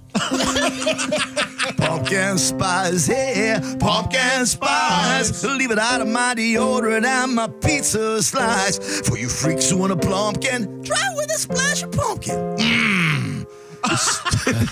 Get sleazy on the pumpkin spice. Oh, the capes, they got spelunkin'. Yeah, James Brown, he put the funk in. J-Lo's got the junk in the trunkin'. But October's got the pumpkin spice.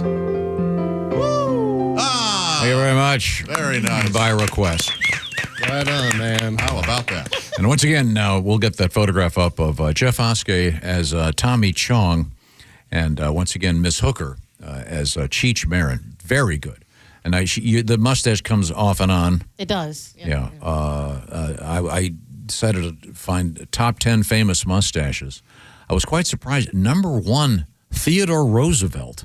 That's a good one. It is a good one. I was thinking, not on the list, but Wilfred Brimley. Yes. That was a good one.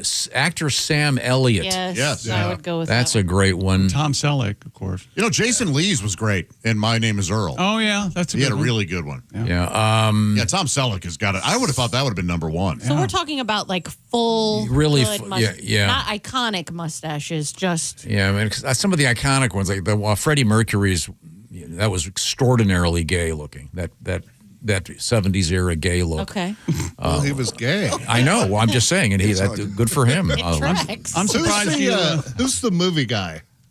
John Waters? Yes. Oh, yeah. Pencil thin mustache. That's an iconic mustache. Bob's is an iconic mustache. Yeah, very thick. Sure. I'm surprised you haven't mentioned Ben Turpin. Remember him? Oh, yeah. Wow, yeah. I'm surprised he hasn't mentioned Hitler. Yeah. I am too. Usually. Maybe I hadn't gotten there yet. That certainly is. Patience. You'd think that would never come back into fashion. And I don't think it ever will. I was at a really nice hotel in Chicago, getting my car brought around, and there was a guy with one. I thought, what on earth is this guy thinking? There are people that try to pull it off, yeah. Maybe, because they're not trying to emulate it, but it is No, but in their brain, I mean, just Yeah. anything that shape right there. Yeah, right just from the nose down. Michael and- Jordan did it for a while. Remember that? Yeah. Yeah. Ned Flanders, great mustache. Yes. Very good. Who's the Raleigh Fingers? Oh, yeah. Yeah. I mean, that's a separate category. Would be sports mustaches, and then there are attempted mustache. I never thought Burt Reynolds' stash looked very convincing. Oh, I liked it. I think it went with his look. Yeah. Okay. Yeah, no. it was kind of dirty. Yeah. And this list is okay. Here's the list: Theodore Roosevelt number 1, Joseph Stalin number 2. Oh. Yeah, the mustachioed Joe man. Stalin. Yeah, Friedrich Nietzsche, hard 3. That's you think Marx isn't relatable? You go Nietzsche, not Nietzsche. They're trying to bring Nietzsche in, I think. Freddie Nietzsche. Downtown Freddie Nietzsche. I can't keep up. Yeah, Is I it know. Van Huff or Van Gogh? For God's sake, just pick one and let me move forward. In the world of music, I don't agree with this one. Lionel Richie? There was a time for pretty sure. good, yeah. No, I mean, he still has one, and it is wide. Yeah. Thick. Yeah. Okay. Frank Zappa, of course. Phi Zappa Crappa. I'm going to strangle you. Lemmy Kilmister from Motorhead. Oh, his is great. And then Hulk Hogan had the famous horseshoe bleached blonde one. Bleached?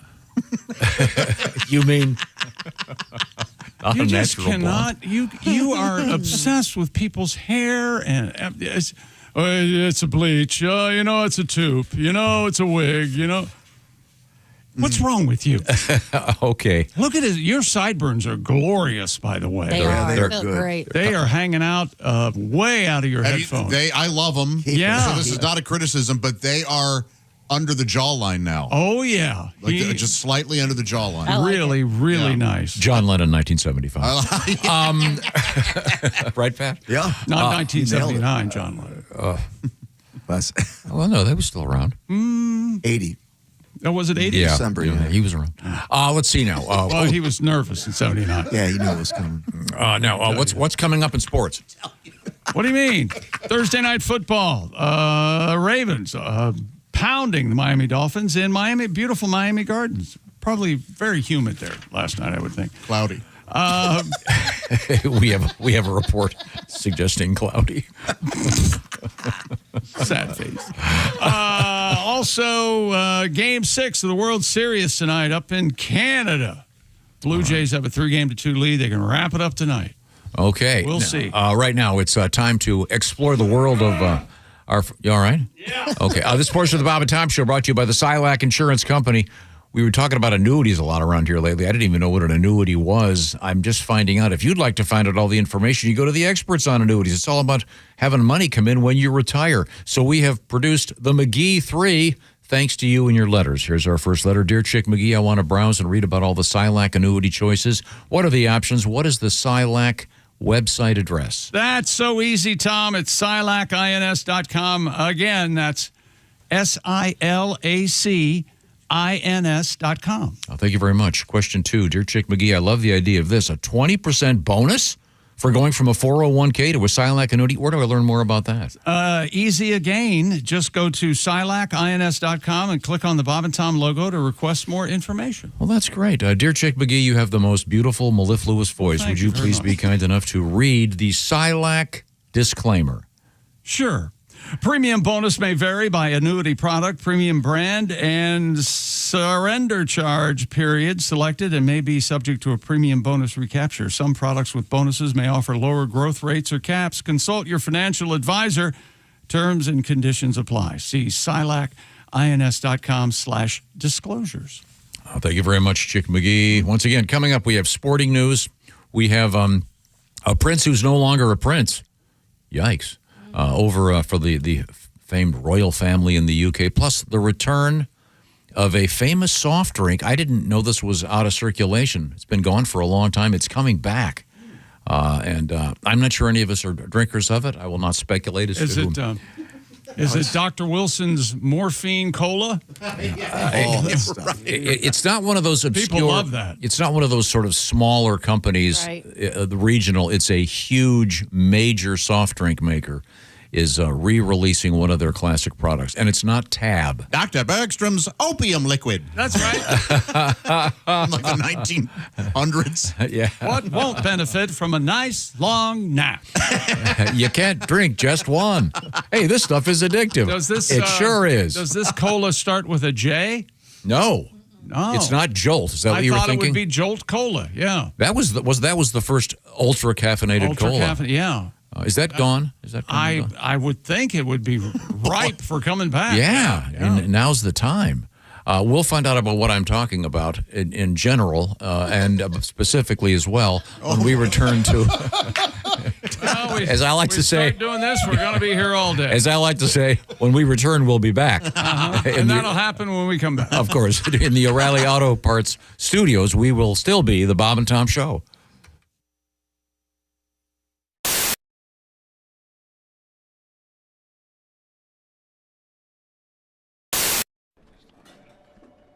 Hey, Chick, what are you doing?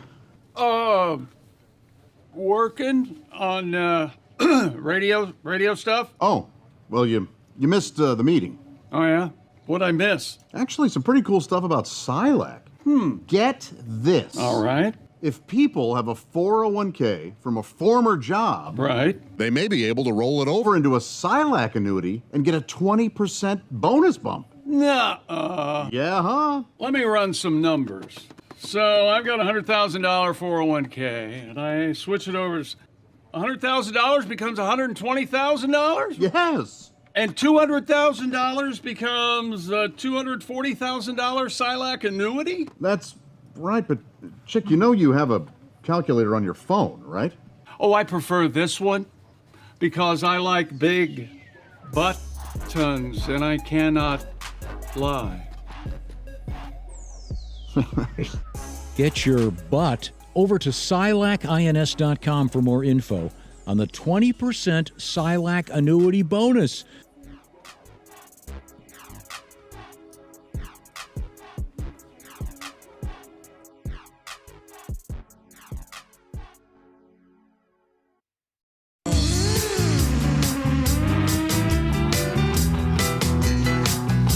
Well, my gosh, if we Is it who I think it is? I think it is. There you go. Looks to me like he's wearing a bright orange. Wait a minute. Ladies and Suit gentlemen, coat. he can't hear me yet. Put your headphones on, you giant jerk. Looks to be the one and only Dick Mango! Mango! Ladies and gentlemen, my name is Dick Mango. So good to see you. Get in the groove here. Yeah, oh yeah. Yeah, we can tell. Oh, yeah, baby. Well, You gotta look around now. He's looking around. All right, Tom. is this on that tube thing? It is, yeah. YouTube, yeah. YouTube and a KY jelly. Oh, Dick. Started with a joke. That's what it's for, buddy. You tell me when to go there, Dukas. Any day now, Tommy. Dukas. Here we go. I was working in the lab late one night when my eyes beheld an eerie sight. For my monster got up from his slab and rose, and suddenly, to my surprise, He did the mash, he did the monster mash. the monster mash. It was a graveyard smash. He did the mash, It caught on in a flash. He did the monster mash. From my laboratory in the castle east to the master bedroom where the vampires feast. The ghouls all came from their humble abodes to get a jolt from my electrodes. They did the mash, They did the monster mash. the monster mash. It was a graveyard smash. They did the mash, It caught on in a flash. they did the mash. They did the monster mash. The zombies were having fun. The party had just begun. The guests included Wolfman, Dracula, and his son. The scene was rocking. We were digging the sounds. Igor on chains, backed by his baying hounds. The coffin bangers were about to arrive with their vocal group, the Crypt Kicker 5. They played the monster mash. They break the mash, It was a graveyard smash. It caught on in a flash. They played the monster mash. Out from his coffin, Drac's voice did ring. Seems he was troubled by just one thing.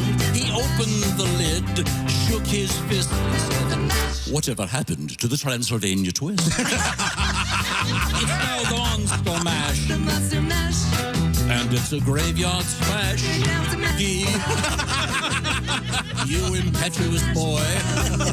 Joshy, take your hands off that pizza and out of your pants. Christy Lee, boobs back in the brassiere. And who's the sexy one with the bouffant? Oh, that's Ace. Oh, and there's a lovely lady, too. Make me a frittata, bitch. I must go. You forgot me again. Who? Pat Godwin. You owe me money. Ladies and gentlemen, my name is Dick Mango. Dick Mango, ladies and gentlemen. Happy Halloween. Thank you. Great show. Hi, welcome back to the Bob and Tom Show, the Silac Insurance News Desk. It's Jess Hooker. Or is it Cheech from Cheech and Chong? There's Pat Godwin. Hello. There's Chong. Hey, man. You might know him as Jeff Oskey. There's Josh Arnold. Hello. He's at the I Hate Steven Singer sidekick chair. There's Ace Cosby. Hey. I'm Chick McGee at the Prize Picks Sports Desk. Hello, Tom. I'm telling you, Jeff Oskey, you could take Tommy Chong's passport and get through customs. You look just like him. It is really something. It's great. And just awesome. Yeah. Thanks. Yeah. They are making quite the quite the living, Cheech and Chong, online with their pot. Oh, yeah. They have a strain. And their edibles, and They've been in here a couple times. One of the funny things I remember, we were talking to them in the early days. So this, I forget, what would this be, like 73-ish? When they first started doing their act, people would rain down on them with joints. Yeah. And I said, you didn't smoke those, did you? No, because they went, of course they did. Yeah.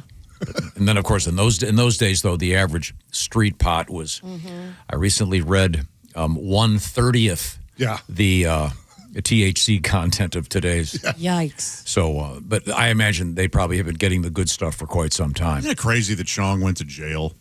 I mean, it is. I think even the most staunch anti-drug person would go, not Chong. Right. Well, no, he went to jail for selling bongs. I know, which is really ridiculous. To me, yeah, exactly. It was something very. The man didn't need to go to jail.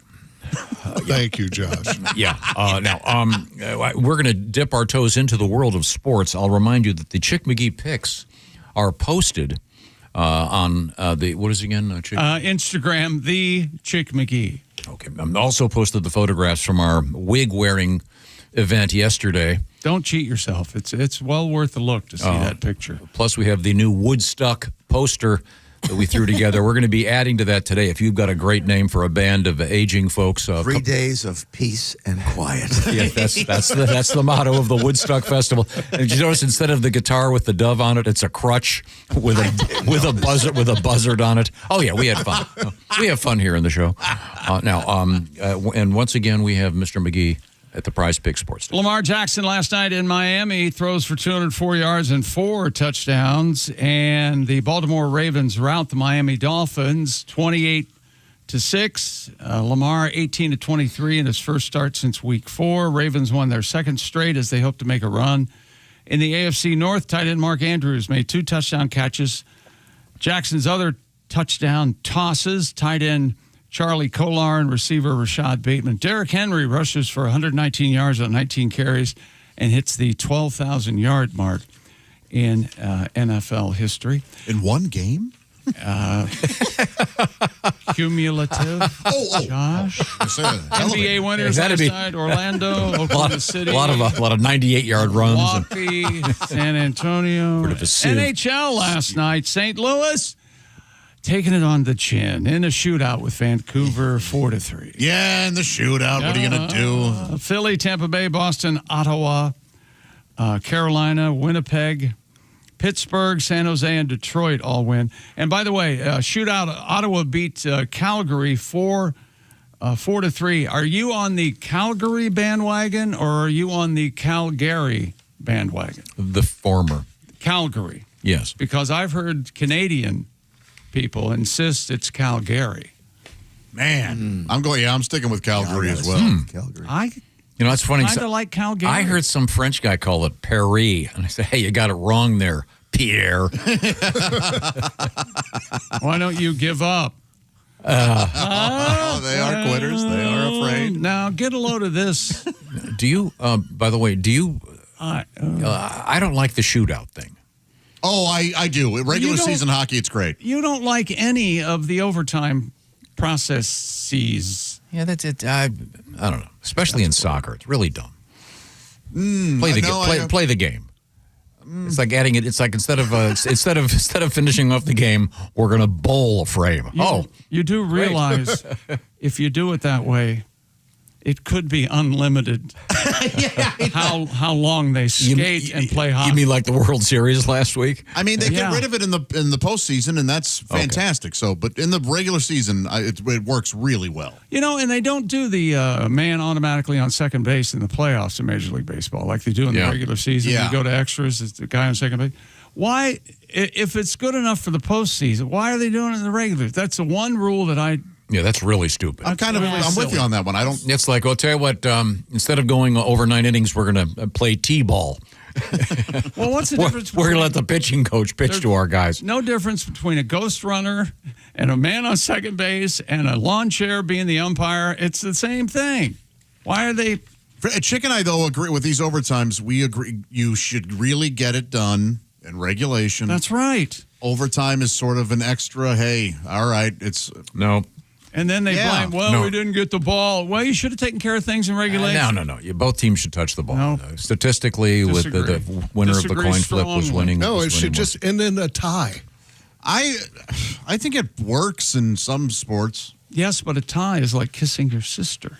You ever seen Oscar's sister? Incredibly hot. Although her beard is not dark. It's nice blonde. Did you ever catch your sister bleaching or narrowing her face in any way? No, not Jan. No? No, she didn't need to.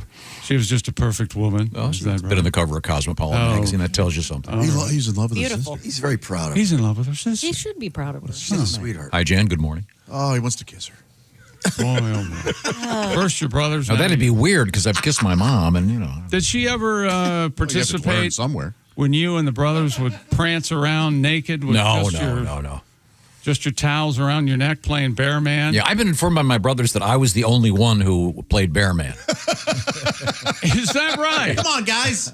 Please join me. Come on, be naked with me. Yeah. See, we'd be upstairs in the loft at the cottage. Yeah. And and what And what part of Michigan was this? Harbor Springs. Harbor Springs. Beautiful Harbor Springs. Beautiful. Overlooking most beautiful little Traverse Bay. Most beautiful place on earth. The deepest harbor, natural harbor. On earth. Most beautiful place on earth. You'd be surprised the quality of the people there. I'm not sure you'd be allowed within city limits. And we're one of the bigger planets. You see, I'll explain to you, Jess. You take your towel what makes and you you think wrap Jess it around wants- your neck, and then you click it on. You take that. What are those things Clothespin? called? Clothespins. Thank Okay. you. What are those? And then you become bear man, and you fly around between because it was a loft. There were all these beds up there, and you dive from one bed to the other. Schwanzstocke hanging out. Technically, the towel makes you not bear man, right? No. All good superheroes have a cape. Name one that doesn't. Black Panther got me doesn't have there. a cape. Wolverine doesn't have a cape. Okay. Name a good movie. Iron Man doesn't have a cape. Captain America. No cape.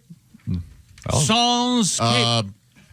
General No Cape. He doesn't have a cape. He makes it very clear he doesn't have a cape. Captain Marvel. Captain Canaveral. No cape. And by the way, Captain Marvel is a man. Okay. Let's move forward here. A man in Utah had his 35-year-old Geo Metro automobile destroyed by smashing it with a nearly 2,000-pound pumpkin. That's kind of fun. Alan Giebert, who grows giant pumpkins, first went viral earlier this year. A story about his devotion to the compact coupe that he drives. His beloved 1991 Geo Metro finally gave out. He decided he would drop one of his pumpkins on it. You don't see those anymore. The Utah Giant Pumpkin Festival. I just saw some pumpkins yesterday. No, sorry. I meant the Geo Metro. But I accept that. He dropped the giant pumpkin 14 stories onto his car. Oh, I'd like to see it. At a place called Hee Haw Farms. And here's we have some photographs and video. Fantastic. Oh, it's as good as you want it to be. It drives from a crane, and it just it's everything you want it to be. Yes. My goodness. Wow. Man, it just obliterates the car and the pumpkin, of course. I hope that guy sitting in there had a helmet on. Pumpkin pie for everyone. There was a guy in the car? Well, sure, you got to make sure it's parked. You got to keep his foot on the brake. Now, actually, if I'm not mistaken, Chick McGee once had a Renault Alliance. Yes, I did. That was a notoriously bad car, and you had that crushed at a monster truck show. A monster truck ran over. How'd you get home? I don't know. One of the wives at the time. I forget which one it was. I don't know. Who the hell can keep track? The Geo Metro. Do you remember I got rear-ended when I first got that car, and the driver's seat snapped back. It snapped in half at the bottom. Oh, man. So I had to go to a junkyard and get a replacement seat that would fit the car, but it didn't fit. The upholstery didn't match. I love it. It was a mix and match. Yeah. Something they teased me about it. Guess who teased me the most? Old Rizzy. Old. That's cool. Man. The cool one. The cool guy. Thank you. If you get a chance, check out the video of the giant pumpkin. It is very cool. There might be video of that Renault Alliance being crushed around here somewhere. Oh, yeah? I'm pretty sure there is. Okay. Stupid world record. I said nice. I would like to say, I meant okay. it. Oh. I thought you went nice. Oh, no. I know. I know if I sent that to you in a text, that's how you would have read it. Oh, yeah, nice. A company in Kazakhstan has set the Guinness World Record for the largest parade of one-humped camels. There's a distinction. Okay. Yes. One is less than two. You got your one hump and you got your two hump. Now, if you have a two-hump camel, is it traditional to ride between the humps, or? I would think between the humps. Or is it one in front of the? I thought it was at the neck. In front of two humps? That's a great question. It's between the humps. Is it? I don't. So it's like it's so. Really? Aren't you between humps right now, Josh? I am. Yeah. A total of 252 camels walked in the parade, surpassing the minimum requirement of 200. The successful attempt was organized by something called Dawlett Beckett LLP to celebrate farmers who play a vital part in the country's agriculture. Well, that's a shock. Usually, farmers. Wait a minute. Isn't that what they do? Agriculture? Yeah. Thank you. This is a great picture of this. These are beautiful animals. How to ride a camel, 12 steps with pictures. All okay. right. Now, are they the one hump or two? Number one. One hump, you get on the hump. You get on the hump. Yeah, you do. Don't they have? Well, the time I did it, they had like a little gizmo up there. Right. Like a pedestal, yeah. Yeah, that was sort of a seat thing. Yeah. Yep. A saddle. There are no, two ways. it wasn't I'm not describing. It is kind of a, but it's like a how do I describe? Like an apparatus that kind of cleared the hump. I guess technically it was more of a seat than a saddle. Okay. Yeah. Mm-hmm. But the one humped. I wonder. I hope they did it on a Wednesday. What? Oh, because they'd have some DJ there. Hey, you talk about hump day. Yeah, baby. We have 250 camels here. Celebrating agriculture, we brought in some farmers. Well, no, Sherlock. We're going to get the lead out. Coming right up. You know, there's a chance you don't ride two humped camels. Everything I'm seeing, and this is my third how to ride a camel, all single humps. Really?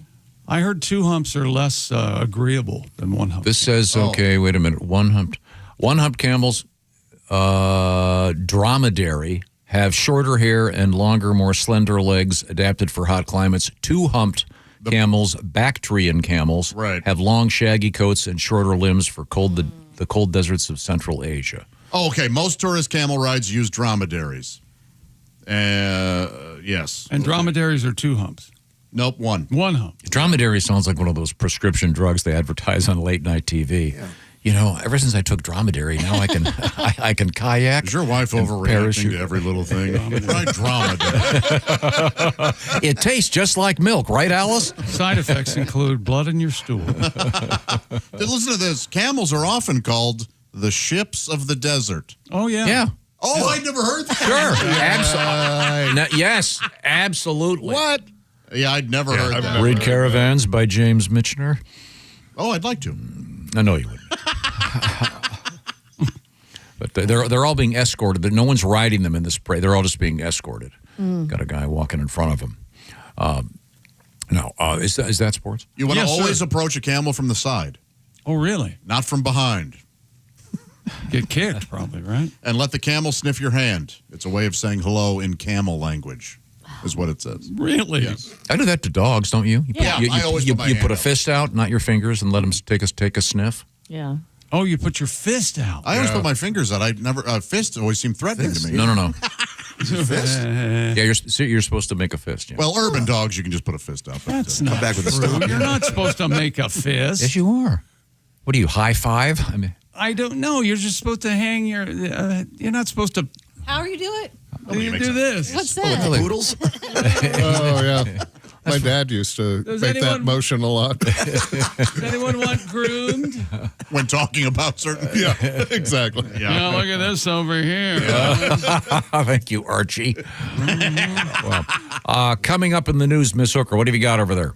We have some Halloween news to kick off the news. When's that? That's coming up in a few days, isn't it? Yeah. And then we'll have the news when we come back and have the news. An old soda is coming back. Tom teased that earlier. And not Jolt Cola. No. Very I don't know if any of us ever had this. My son, that was his favorite growing up because it tastes just like another soda. What? Yeah, that's the thing. It was Jolt Cola? It was an absolute no. The one that's coming back. Yeah, I thought it was a total rip-off of the other one. It is. Yeah. Okay. Oh, I know what it is now, and I'm excited. Okay. Oh, it's coming back. We'll find out about that. And also we got a cool thing about kind of a luthier. Oh. Guitar maker. Sure. Except this guy makes harps. Oh, yeah. Yeah. My name is Lex. Lex Luthier. I make evil guitars. We'll find out about Lex from the O'Reilly Auto Parts Studios. We are the Bob and Tom Show. Thanks for listening to the Bob and Tom Show this morning. Catch any part of the show you missed later today on our YouTube channel.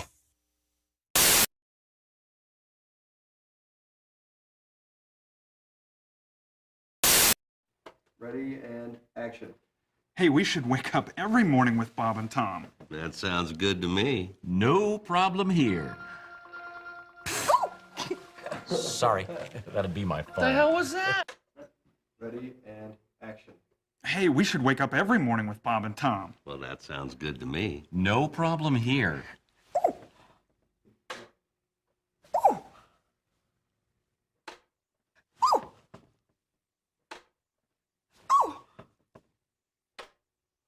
How's it going? Morning. Hey, hold on there, kid. I'm Bob. And I'm Tom. From the Bob and Tom Show. We thought we'd barge in. God. There's a new one.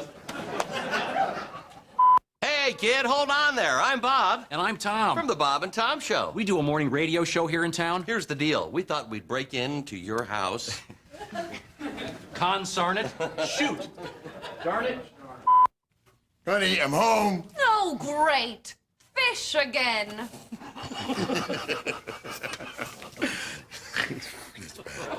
We can vote you off this commercial.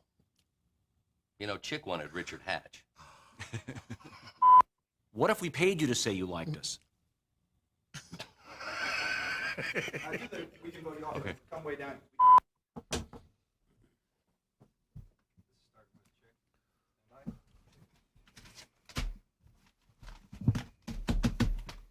And now the news. You do sports. And now the sports. That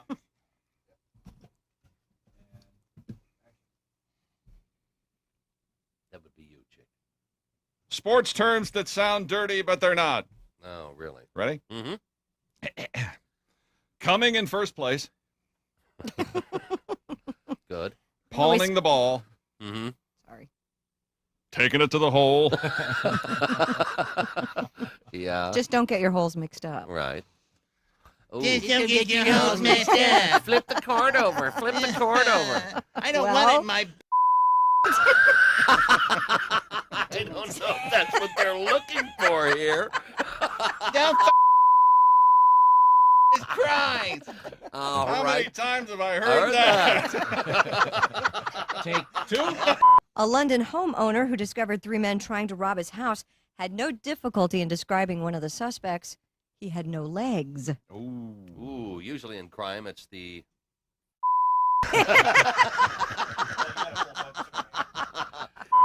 Usually in crime, it's the police that are stumped, not the criminals.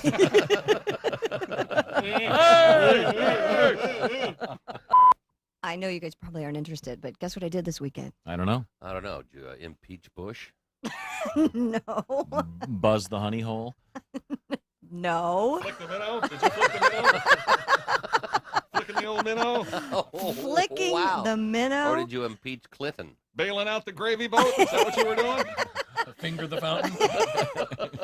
Sounds like a wonderful time, but no, I didn't do any of those things. Sorry. What a boring weekend. Yeah, Move on. yes. Bounce the bearded clam. Did you attend the clam twiddling jamboree? That's it. I was That's wondering what if I you're gonna did. Get to that or not?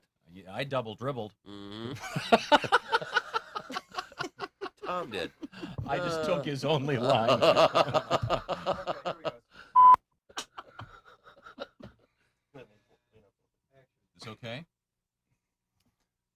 like to think of Bob as the funny. Uh-huh. Yeah. Prop. Yeah. It's part of the drinking act. I like to think of Bob as the funny one, and I'm more the philosophical one. Ah. Really? By the way, you left your headlights on. Socrates. What's new? Can you do the other That's line? it? That's it. That was the joke? What was That's the other it? This one right here. I think of Bob as the funny one. I'm more of the philosophical one. Really? Will you shut up and drink your hemlock, please? I told you to be too hip for you. Hemlock, you know. Hemlock. Socrates. What is this? Why does it start with H? What, hemlock, headlights? What's next? Hemorrhoid. Hemorrhoid? You're busy running around taking care of everyone else. This holiday season, treat yourself to Orange Insoles. If you're dealing with achy feet, knee, or back pain, make sure you have proper support in your shoe. Choose between two styles. Original orange full-length insoles for the hard-working, all-day crew. The Orange Sport insoles for the active and competitive. With their O-foam technology, the Orange Sport is made for movers. Don't keep walking around with back and knee pain. Get relief from the ground up. Get $10 off one pair of either the full-length orange insole or the Orange Sport insole with promo code Bob and Tom. Limited time only, plus free shipping in the USA. Find the right orange insole for you at orangeinsoles.com. Orange Insoles. Feel better, do more.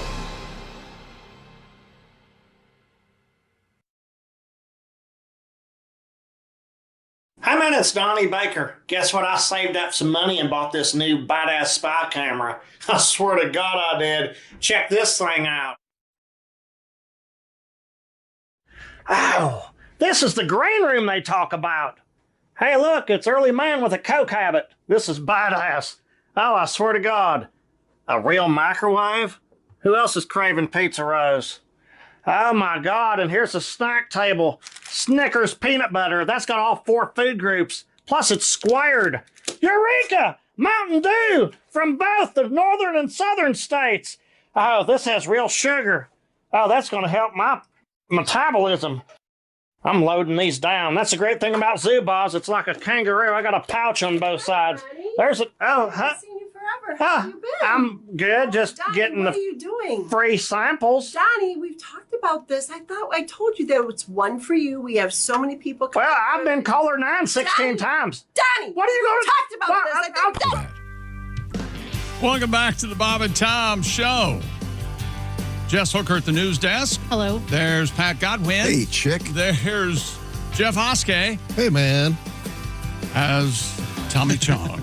There's Josh Arnold. With a confession about lyrics I had wrong for a long time. Oh, okay. There's Ace Cosby. Hello. I'm Chick McGee at the Prize Picks Sports Desk. Hello, Tom. Hello, Chick McGee. I know. I'm intrigued. What? Tom, you made a poster for Woodstock, which is our band, our new band, right? Yeah. Well, the name of the band is. Oh, I'm sorry, festival. Yeah. Yeah, it's a festival. And our band is Break Wind and Fire. And we have the original Earth, Wind, and Fire logo. And instead of 3 days of peace and love, it's 3 days of peace and quiet.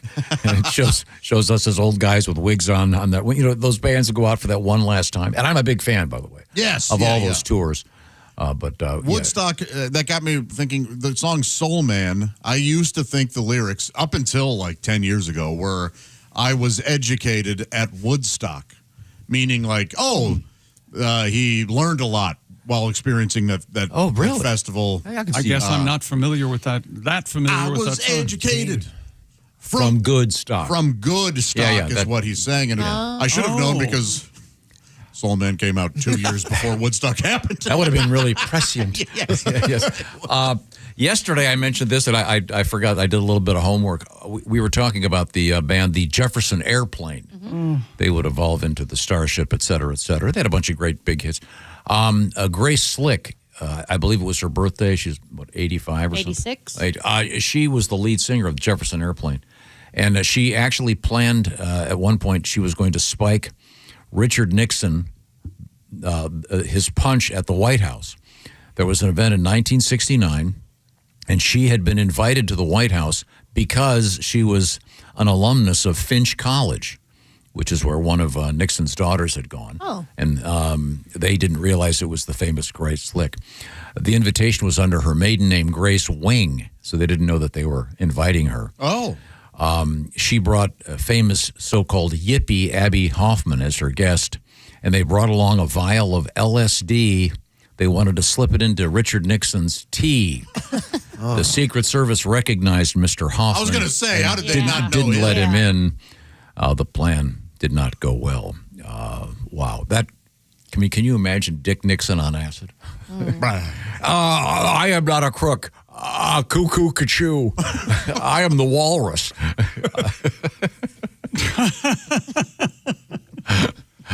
Time now to switch gears, leave the world of sports because we have Miss Hooker dressed as Tommy Chong. Yes. Cheech Marin. What did I say? I'm sorry. Tommy Chong is Mr. Oskey. Yes. And that's, Jeff, you look just like him. Yeah, it's crazy. Yeah, and we'll have Miss Hooker once again deliver some news from the Silac Insurance News Desk. What's happening? Coca-Cola is relaunching Mr. Pibb. All right. Mr. Pibb was first introduced in the 1970s to compete with Dr. Pepper, but was discontinued in 2001. I didn't know that. They continued with Pibb Extra, and that's all that's been available for years. That's true. And then they also discontinued that. What? Yeah. Yep. Pibb Extra went away too. Coca-Cola said that the new Mr. Pibb packs an intense, sweet cherry flavor complemented by a hint of caramel and a spicy finish. It's not a bad answer to I like Dr. it. Pepper. Yeah. Do they have Diet Pibb? I wonder. don't know. I don't think so. Yeah, but he's had all this time and he's still just a mister? He didn't even get associates in that time to compete against the doctor? Oh, that's true. This day and age, I would have thought maybe he'd now be Mrs. Pibb. Ms. A lot of wild things happening out there.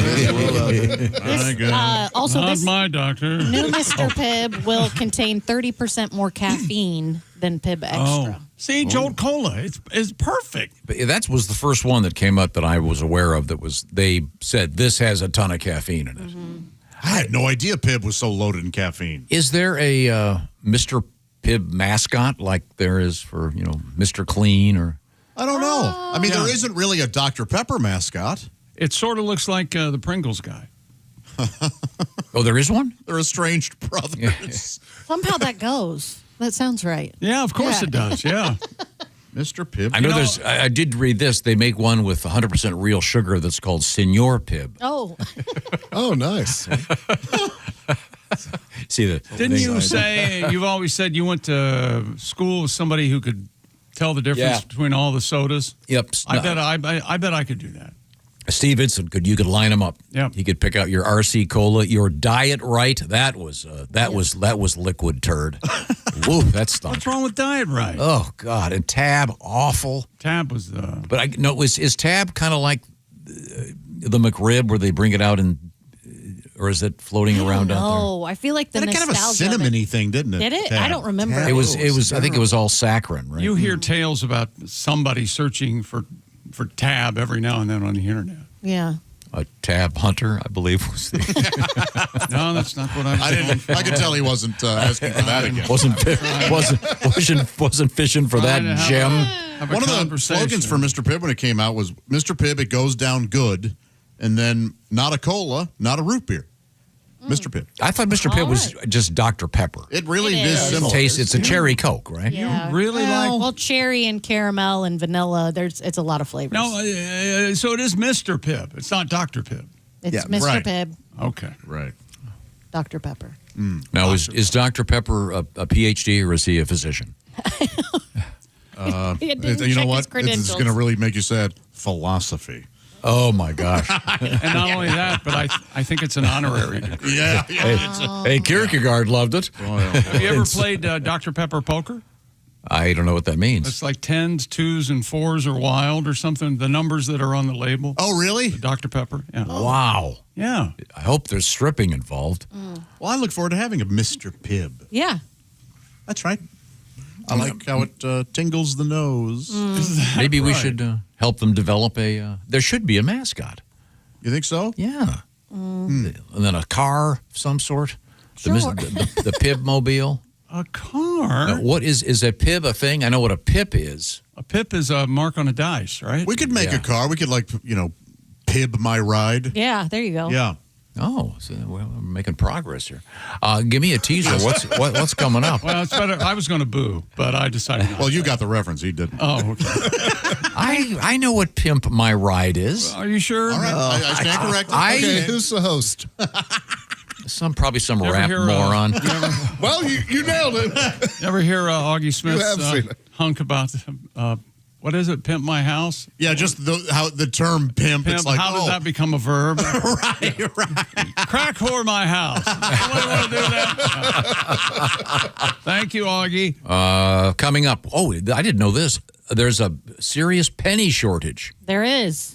And it's causing some technical problems. Now, doesn't it cost more to make a penny than it does? They're worth a penny? We'll be back with that guy. Yeah.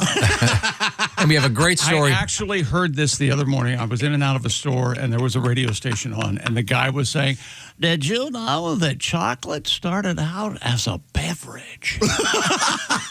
It did. A beverage. I'll be right back. More with him when we come. I remember. I'm not joking. There used to be a guy driving in. This always made me howl. It was a country station, but the guy would come on and he'd go, because he had no personality, nothing to say. He'd go, well, now it's time for today's horoscopes. Then he'd read the horoscopes for like 3 minutes. Then he'd go, these are just provided for your entertainment pleasure. They do not necessarily mean what's going to happen. He had to do a disclaimer. I like that guy. You do? No, I'd listen to that guy. You listen to that guy? Okay. Not chocolate beverage guy. Oh, I'd rather hear a chocolate beverage guy. At least he's got something going on. That's right. We are in the O'Reilly Auto Parts Studios. This is the Bob and Tom Show. This is the Bob and Tom Show. Reach us toll free at 1-888-BOB-TOM-1 or at bobandtom.com. This is the Bob and Tom Show.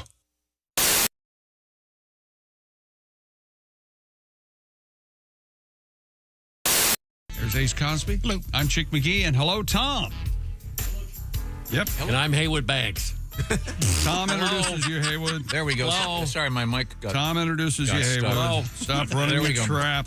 It's welcome to the show. This is Tom speaking. My microphone is now working. And there we have Haywood Banks across the way. He's been working on his new song. There's Haywood Banks. Now, would you care to... you ready? Fabulous Chick McGee. Ready to do it? You think you got it now? Well, we'll see. Well, we'll give it a shot again. And Patty G is going to be on the second guitar. Oh, how nice. Sure. A little duet here. And I'm on the glockenspiel. Oh, where's my glockenspiel? Never mind. Be on just the spiel.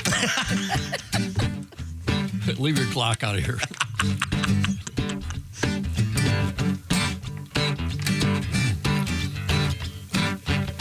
Well, I never been scared by skeleton bones. Oh, the skeletons. Oh, the skeletons. Got a similar set right under my clothes. Oh, the skeleton bones. Without the service that skeletons do. Oh, the skeletons. Oh, the skeletons. We'd be just trash talking bags of goo. Oh, the skeleton bones. Never spooked by a skull, a sternum or scapula, metacarpal clavicle, never saved the crapula, tibia or radius, never made me cray-cray, never ran away from a vertebrae. Oh, the skeleton bones. And Halloween skeletons dance and jostle. Oh, the skeletons. Oh, the skeletons. Bones recycled plastic bottles. Oh, the skeleton bones. Oh, it's only skeletons that are truly evil. Oh, the skeletons. Oh, the skeletons. Skeletons that are currently covered with people. Oh, the skeleton bones. Never spooked by a skull, a sternum or scapula, metacarpal clavicle, never scared the crapula, tibia or radius, never made me cray-cray, never ran away from a vertebrae. Oh, the skeleton bones.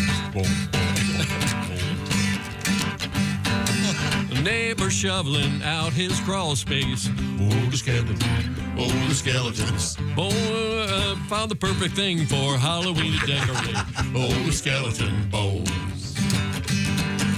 Candy bowl in its bony grip. Oh, the skeletons. Oh, the skeletons. Porch light shining off titanium hip. Oh, the skeleton bones. I never spooked by a skull, sternum or scapula, metacarpal type or radius. Never made me cray. Never ran away from a vertebrae. Oh, no. Oh, the skeleton. Oh, the skeleton. Oh, the skeleton bones. Yeah, there we go. The dancing skeletons. Closer. That was closer. Perhaps. Almost. Perhaps we've outlived the live and performance of Hey What Perhaps something recorded. I like the live feel. Would be the, I recorded an entire would be Christmas the album, and he doesn't play it. Very good way to do that. Prior to becoming a comedian, you've been a comedian for quite some time. Yeah. You did you have any interesting jobs? Were you a college man? What's your life like? I did go to college. I grew up in Seattle. Went to the University of Washington. But my first, probably the most notable job was I was a youth pastor for 7 years. Oh, okay. What religion? Yes. Yeah, Buddhist. Did you Wasn't say Muslim? Yeah. Islam is the religion. The Buddhist youth Sorry, groups, I can't keep track. the Buddhist youth group's not as big as you think. they Good food though. Great food. Yeah, it was very passive. Kids react weird to the whole life is suffering thing. Yeah. They're like, we'd be like, Nirvana now. And they're like, we love the band. You're like, no, I got something totally different. No, I was a youth pastor at Christian church for like 7 years. Nice. And I was terrible at it. Oh. No, like I like God and everything, but I was a bad youth pastor because I don't like teenagers. And that'll reveal that's a bad trait as a youth pastor. To be like, it was the teenage boys, like an 8th grade boy. You're like, what is this smell? I've heard that. Yeah, they smell sour. They smell like behind an Applebee's. And you're like, oh my, I'm going to have you baptized for the bath. Just to get it out. Okay. That's my favorite joke of the year. Oh my God, that's so funny. Now, are you a cook? You're a man of a certain size. You played football. Yeah. Do you cook for yourself? Yeah, I love to cook. I mean, I'm not somebody that I don't do any complicated recipes. I'm a crock pot guy, pretty easy stuff. But I learned how to cook at a young age because, I mean, I've been a big guy my whole life. And I can remember at a young age, my mom being like, if you're going to eat at this rate, you're going to have to make some stuff. So I can remember being like 7 years old, being like, I think the bologna's ready to be flipped, So I've been cooking for a while. I like to eat more than I like I watch a lot of chefs on TV, and I don't really pay attention to the recipe. I'm there for the finished, Yeah, exactly. I want to see that bite. Yeah. Oh, so you watch those cooking shows like I watch porn. I just fast forward to the end. Yeah. That's I just want the money shot. Yeah. That's exactly right. Do you eat any unusual food? Any unusual Southern type stuff that you No, I mean, I tell people I'm a sodium guy from way back. I love salt. I wish I wasn't, man. Sometimes I love it. Sometimes I'll buy bologna and just suck on it, you know? I want to get done eating dinner and take off my socks. It looks like I still got them on, you know? I like driving. I'm not a big fan of flying. I got upset. I don't know. You know how you hear all these bad things about Spirit Airlines? I finally had to fly Spirit Airlines because I needed a direct from LA to New York. And there's the only flight they had left. And I go, how much is it, direct to fly in an hour? And the lady goes, $150. And I go, that's like a very reasonable price for a ticket. But where they get you. See you. Hey, welcome back to the Bob and Tom Show. We're in the O'Reilly Auto Parts studios. Think O'Reilly Auto Parts for all your car care needs. Get the parts and service you need fast from the professional parts people at O'Reilly Auto Parts. There's Jess Hooker, or is it Cheech from Cheech and Chong at the Silac Insurance News Desk? Oh, I like that way. You like this better? Better, yeah. It looks like Cheech has been on a motorcycle. Your mustache is pointing up. Oh, it's upside I like down. that very Sorry. much. And there's Jeff Oskey as Chong. That's right. Are you going to light that baby up? 10:01. Jeff's not joking. There's Pat Godwin. Hey, chick. We need to get you high, Pat. Just for you don't want to see that show. Old time's sake. Oh, yeah. you said show. You don't want to see that You don't show. want to see that show. Yeah, I know that most rehab programs recommend an annual "Let's go back and try it again" day. Yeah, Well, you know it's the California 13th sober. step, yeah. Yeah. And Josh Arnold's is at the I Hate Steven Singer sidekick chair. I am, yeah. You want to hear about it? I would love to hear about it. Visit I Hate Steven Singer Jewelers at IHateStevenSinger.com to find out why he's the most trusted jeweler in America. But guess what? He's also the most hated jeweler in America by right. other jewelers. Oh. That's IHateStevenSinger.com. And you know, Christmas is a-coming. Or is it breathing hard? You go to Steven Singer for all your Christmas. There's Ace Cosby. Hey. I'm Chick McGee at the Prize Picks Sports Desk. Hello, Tom. You look confused. What's the problem? I just kind of a coincidence. I was trying to find out if Mr. Pibb had a mascot. Right. Because they're re-releasing Mr. Pibb. And it said this particular article, it's a Coca-Cola product. And it said they describe it as a suite of online videos promoting Mr. Pibb and Mr. Pibb Zero. It's called Mr. Pibb Zero Sugar. Oh. Voiced by comedian Roy Wood Jr. You know what? Really? Speaking of, I just realized that I didn't send him the Zoom link, and that's probably why he hasn't called. Oh, you did? Okay, never mind. We're in theory going to talk with Roy. Roy's. Okay. I'm that was on me. partway into Roy's new book. I just got it yesterday. We kind of thought he'd be running late. And he is going to be hosting the MLB Awards next week, too. So that'll be fun. Major League Baseball. He's hosting everything. He's He great. is. He's He great. is. He's a great host. In any event, I had no idea that this Mr. Pibb thing would kind of coincide with his return. How weird. What a coincidence. And I do not see a specific animated cartoon. Yeah, there. Thank you. Sure. Cartoon version of a Mr. Pibb. Okay. So I don't know if there's a character known as Mr. Pibb. There isn't. We Is there told a you. new... How do you know? Because I looked it up, and I knew already. Where'd you look it up? You have books? I know on the internet, you dumb. Why do you... I need an answer to this question. You ask us questions all the time, and we answer them, and we're correct 90% of the time? Yes. Yet you still look it up on the internet, and you won't And then believe tries it. to tell us the answer we just gave him. Yes. Like it happens all the time. That's not true. By the way, there is no Mr. Pibb. I just looked it up. You got me. Okay, we'll see if we're going to talk to Roy today or not. I'm not sure. Roy's new book is it's a memoir, but it's about being a dad.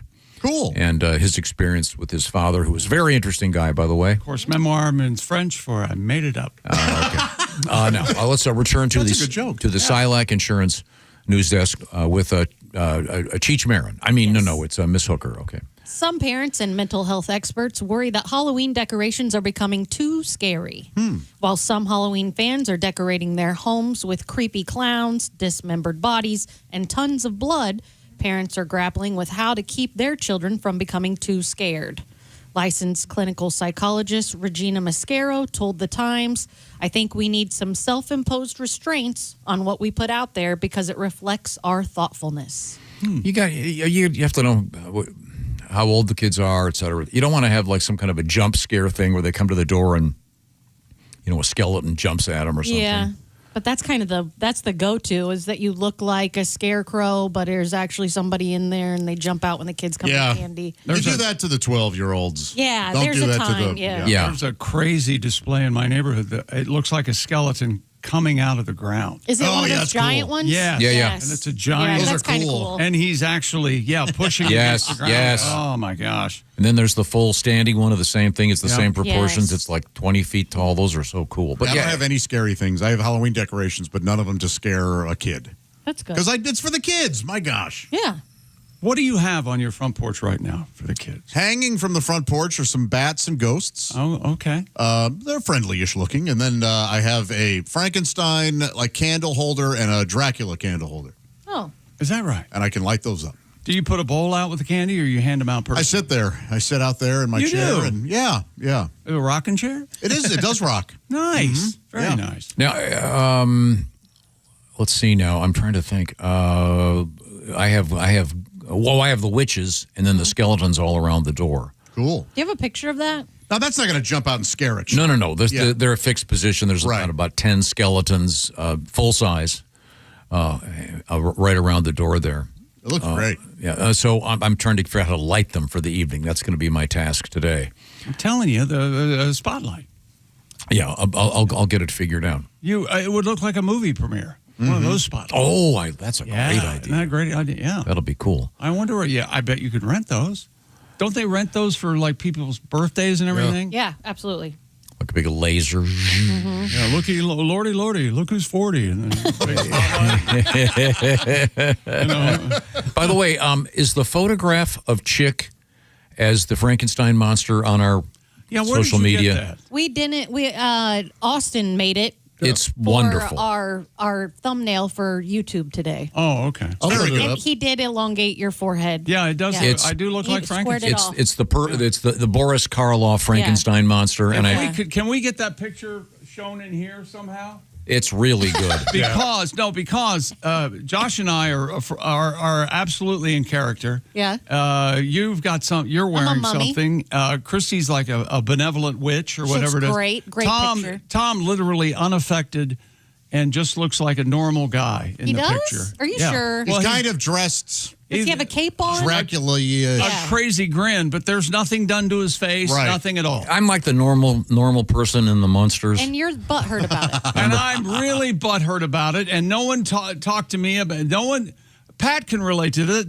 No one showed me the proofs. Photo control, yeah. Do you know how much time we would lose if we tried to run everything by you? I would really. Most of the time would be spent trying to find him and get him to answer the phone. I would really love that. Yeah. When have I not ever answered the phone? I would never call you. We have. We'll get that. Sometimes. We have Bald-faced live. This radio show has been very visual the last couple of days. We tried the wigs on yesterday. The photographs from that and the Woodstock Festival are posted on various social media platforms. Well worth reviewing. The Frankenstein Chick thing is perfect. Did we find it? It should be up here in just a second. If you haven't seen it. No one commented. Josh came dressed as the Bounty paper towel I know, guy that's today. what I was thinking. Yes. Yeah, you could get a roll of paper towels. That's an easy one. I am the quicker picker-upper. Does he also have an axe? I don't know. I don't know either. I know I have an axe. To grind. Yes. About commies. No. He likes commies. Socially. There we go. There we are. Okay, there's the thing. Look at That's fine. The chick is absolutely perfect. So but all of us are, and there's Tom is just holding a pumpkin. No, I think the idea is I'm scared. I'm screaming. I'm frightened. There you go. Although I don't know why they have me wearing a jacket with I would never wear a baseball cap and a jacket. Button, the top button. None of this is real, guys. It's a thumbnail we're going to use for one day. It's wonderful. Yeah, it's great. They did a great job. It is great. Austin, thank you. What are you dressed as, Jeff? I'm a mummy. No, she's a coconut. I'm a mummy. know what you were. Look at it. Yeah, It's a she's mummy. wrapped in bandages. Yeah. It's just maybe one bandage across the face would have helped. Yeah, no kidding. God, dial it down. No. I don't mean. No, my face is just really animated. That is an aggressive smile. It It really is. Okay, well, now coming up, we think we're going to talk with comedian Roy Wood Jr. We'll see. He's big time in us. In the meantime, Mr. Big Time. In the meantime, Raycon's Everyday Classic Earbuds, Tom? Yes. Let me tell you about them. They're now 20% off. Perfect time to get your hands on these babies. They're reliable, they're super comfy, and easy to take anywhere. You'll see why everybody's been a fan since day one. Everyday Earbuds Classic, loaded with upgrades, of course, active noise cancellation, multi-point connectivity. You compare two devices at once, and an ergonomic fit that actually stays put no matter what you're doing. And a variety of different colors. Find a pair that matches your outfit. And Everyday features live up to their name with the quick charge. 10 minutes gives you 90 minutes of playtime. Up to 32 hours of battery life with the case. Awareness mode, perfect when walking the doggy or running your errands. You're still tuned in to what's happening around you. And they have a 30-day happiness guarantee. So if you don't love them, returns are easy. And 3 million customers can't be wrong. Go to buyraycon.com/Tom and get 20% off the Everyday Earbuds Classic from Raycon. That's buyraycon.com/Tom. Thank you very much, Chick McGee. Coming up, we may or may not be talking to the author of The Man of Many Fathers, Life Lessons Disguised as a Memoir by Roy Wood Jr. I'm pretty deep into it. It's a great book. We'll see if we can talk to Roy. I'll get that organized. Also, we have some exciting things going on in the world of news, including a great dog rescue. Yes. I don't know if you saw this. This dog is stuck on a cliff, and the good news is they got him. Also, we have a penny shortage in the news.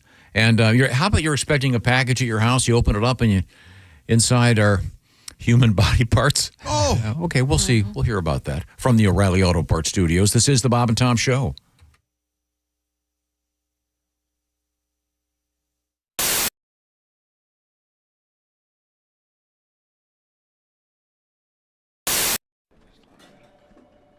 Hey, chick, what are you doing? Working on radio stuff. Oh, well, you missed the meeting. Oh, yeah? What'd I miss? Actually, some pretty cool stuff about Silac. Get this. All right. If people have a 401k from a former job, right, they may be able to roll it over into a Silac annuity and get a 20% bonus bump. Nuh-uh. Yeah, huh? Let me run some numbers.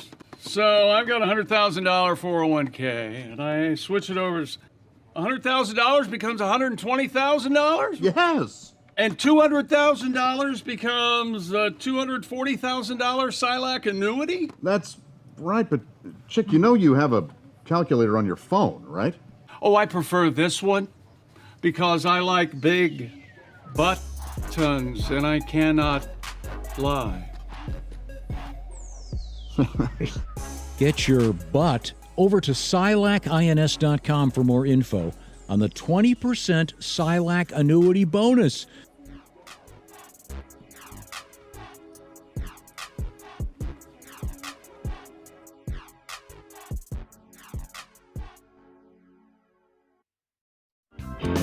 I made this crazy movie called Freddy Got Fingered, and it was, I wrote it, I directed it, and it was a really, really crazy movie, and it won the Raspberry Awards, and people said it was the worst movie ever made, and all this stuff. But that was sort of the point, was to make the craziest worst movie, yeah. Kind of the point of it, right? So now what's happened is, and really what's been a really exciting thing about going and doing these shows is, people are coming out to the shows. They're bringing their Freddy Got Fingered DVDs, and it's sort of turned into a bit of a cult, smash. I've gotten a call from the studio recently. They said the DVDs have been selling through the roof. They've sold over 1 million units of the DVD. And didn't I hear that you're going to do a director's cut? I want to do a director's cut of the movie because because there are scenes that just when you edit when you do one of these commercial studio movies, especially a movie like that, they focus group it, and you had to change things and tighten it all up. Right. So there are some crazy scenes that I'd like to get back into it, but also it's sort of just I think the irony of doing a director's cut for me personally is pretty funny. Whenever there's a movie, there's always a porno movie that someone makes based on the title. Yeah, it was called Freddy Got Fingered. Okay, back to you, Tom Green. People actually, to be honest, the things that people really like out of the movie are some of the sillier scenes, not so much the gross scenes, but people always come up to me and they say, "Daddy, would you like some sausage?" Which is this line from the movie. "Daddy, would you like some sausage?" So I sing that on stage.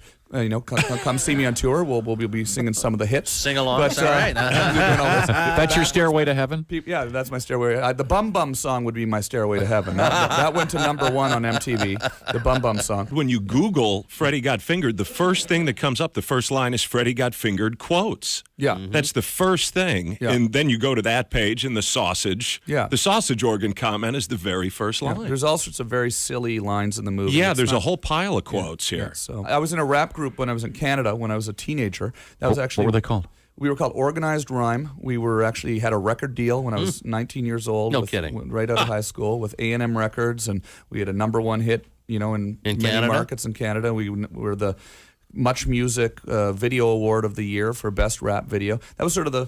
Is that on your website, by the way? You can find it on there. Yeah, you can find it on there, and you can find it on YouTube. And the thing that was sort of my first sort of realization. Hey, I want to work in show business. I was sort of like all of a sudden I had this record, and we were touring, and we were doing radio shows, and I went and started my radio show, and right after that, and it was initially a rap music show that I turned into a talk show, which then turned into my TV show. I've had a lot of great rappers on my website too. Like if you go on TomGreen.com, you can see me rapping with Too Short and Exhibit. There's this funny video of me rapping with Exhibit where I surprise him with this rap that's ended up on YouTube. It's got 2.5 million views now, and it's sort of funny because you see these rappers who just aren't expecting me to start rapping, and then I start rapping in their face, which is fun. So. Canadian rap. Canadian rap. Yeah, you can see why you haven't heard of it. Canadian rap. Tom Green is our guest.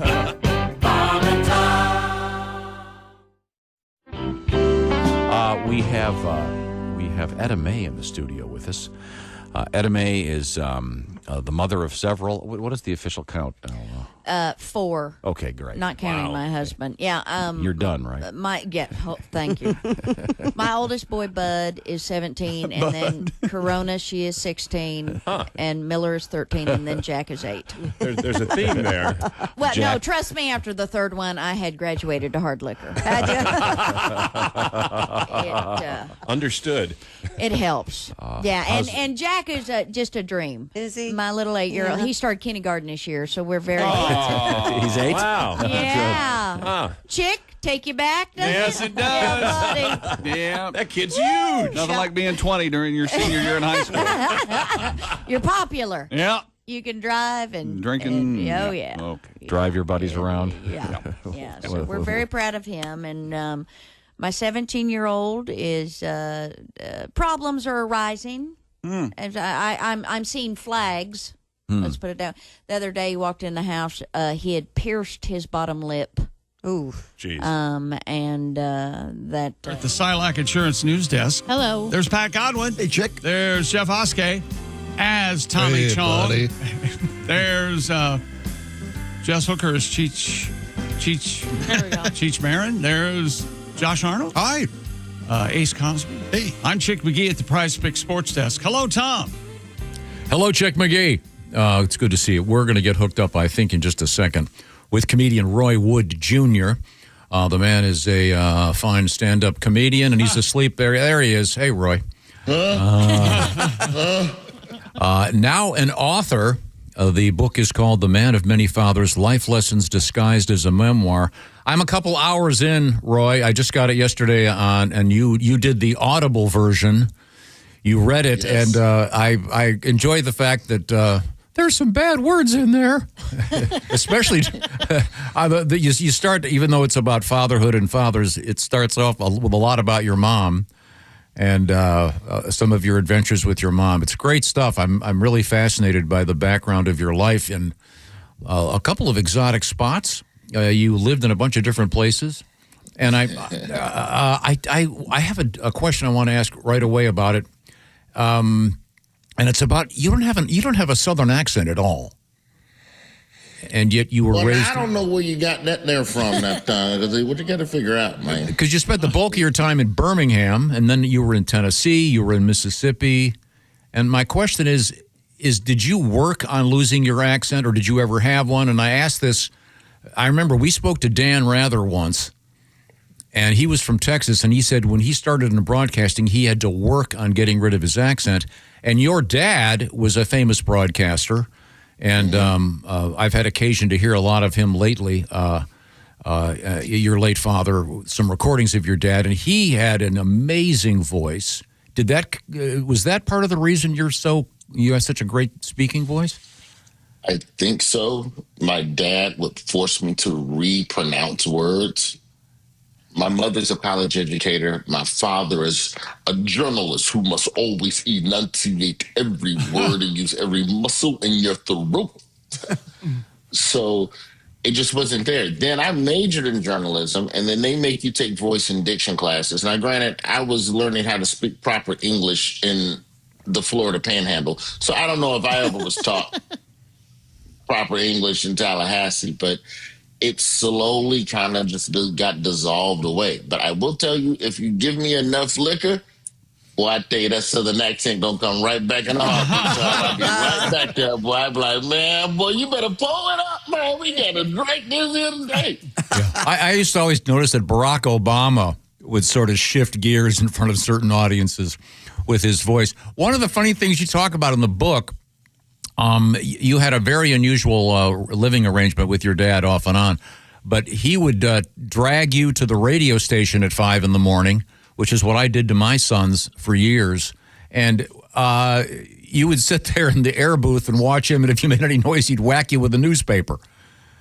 I didn't know that this noise is going out over the air to millions of people in syndication. I'm trying to enjoy a biscuit from Hardee's, and my dad could literally just be talking, and then you could just hear him in the WAGG WENN News Center. I'm Roy Wood. The top.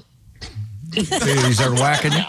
It's 7:20. So, like, you could just hear like a stutter step, and like, oh, that was the slap.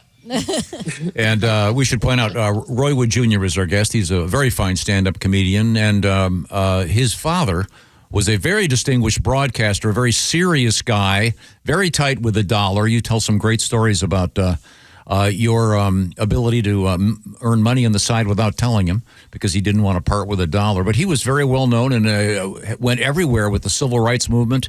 Went to Vietnam, went to Africa, covered all kinds of stuff. But what struck me is you mentioned that you would follow him around on weekends, and he would be doing like lectures at churches, et cetera. And you said that kind of reminds you of what your career has been like, standing in front of crowds. Yeah. But maybe I'm not deep enough in the book. Did your father have a sense of humor at all?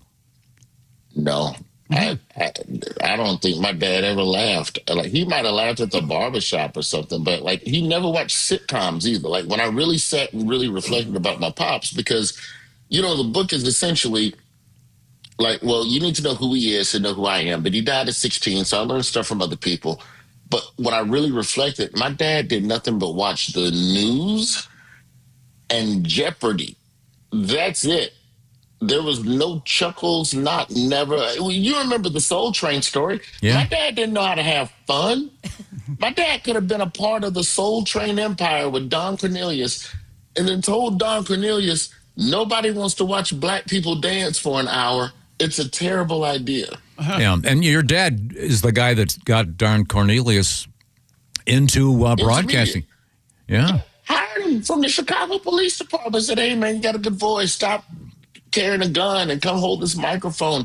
And Don agreed and built a whole empire. So my dad did nothing but cover struggle and all of the worst moments globally, from the 1950s all the way, say, through the Rodney King riots.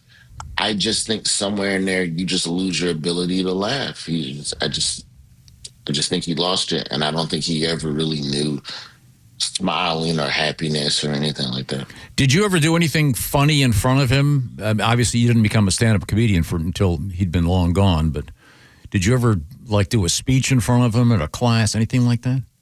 No, I got in the Duncan booth in the 7th grade for my soccer team to raise money for uniforms, and he came and cussed me out at the bake sale about you nobody's fool, and nobody needs to be out here getting dunked in water for a uniform. You are being foolish. We're talking to Roy Wood Jr. Roy's book is called The Man of Many Fathers, Life Lessons Disguised as a Memoir. I'm a couple of hours into I'm doing the audio book, Roy, and there's a little bit of cursing in it, even as a youth. But on stage, yeah. you don't curse a lot on stage. But. No, not a lot. And I felt like if I was quoting someone and something that they would have actually said, then we're gonna let the cuss word fly. We're gonna let it fly here and there, just to add a little bit of flavor. Yeah, to the book a little bit. One thing I didn't know, I may not have the number right, but when you were born, your dad was what, 60 something? Yeah, my dad was 63 when I was born, but I have to give context to that because 63 is one of them ages that could look a lot of different ways. Mm-hmm. My dad was 63, but he looked 45. You know, he was one of them old players like that. And my mom was 30 or 31, I think, somewhere in there. So it was a different relationship. And I think once you get to an age where your parents can give you advice, if you have older parents, you don't really get the same childhood. You don't get to play catch and throw the ball and walk in the park. You get people that are trying to prepare you for life because they feel like they don't have a lot of time left with you. And I think that's kind of where my father and I's relationship got reduced to him just kind of taking me around to grown-up stuff and him telling me about life as a whole and less so about let's talk about who you have a crush on. Yeah. And your dad had a lot of lady friends, and it was a very complicated situation. I'll let people that read the book find out about that. On a different note, we were talking about the return of Mr. Pibb, and I was doing some homework, and it says that a guy named Roy Wood Jr. is the voice of the Mr. Pibb pitch out there. I had no idea. That's pretty funny. Are you a fan? Do you get paid in cases of Mr. Pibb for life? Do you know what's crazy? They don't give you Mr. Pibb. Huh. I guess they figure we gave you money, go buy it. Yeah, right. SOB. I've always been a fan of Mr. Pibb, and I have to give a shout out to a woman from Tallahassee named Gloria. Ended up trying to keep my Ford Focus, who showed me how to put lemon in Mr. Pibb. Oh, yeah. It enhances the flavor. I had never known that. Thank you, Gloria. If you're somewhere listening from prison. We're talking with comedian Roy Wood Jr. Roy's been one of our favorites from the early days. Roy, I don't know much about it. I saw a thing. You're going to be, would you say he's emceeing some baseball thing coming up? He's hosting. Oh, yeah, the MLB Awards. That's live on MLB Network Thursday, November 14th. Myself and Mookie Betts are co-hosting that. And it's the end of the year award show for all of baseball. You know, we celebrate the Cy Youngs and MVPs and Roberto Clemente award winners. All the old heads come back and we praise them. It's gonna be a really good time. It's only their third year doing it, but it has grown into something that's actually pretty cool, man. I think baseball players are like off camera and off the field, probably one of the coolest. Not as cool. Hockey players are number one, but I think baseball is number two. Yeah. And by the way, I was just looking at your book online here. One of the reviews of Roy's book, The Man of Many Fathers, Life Lessons Disguised as a Memoir. One of the reviewers is Stephen A. Smith. But it's Stephen, it's written down so you can't hear him screaming. He says, Roy didn't just write a book, he left a mark. That's got to be cool. Do you know Stephen pretty well? Yeah, we met a couple times when I used to, like 2012, 13, I was doing a lot more ESPN on a regular basis before I got to Daily Show.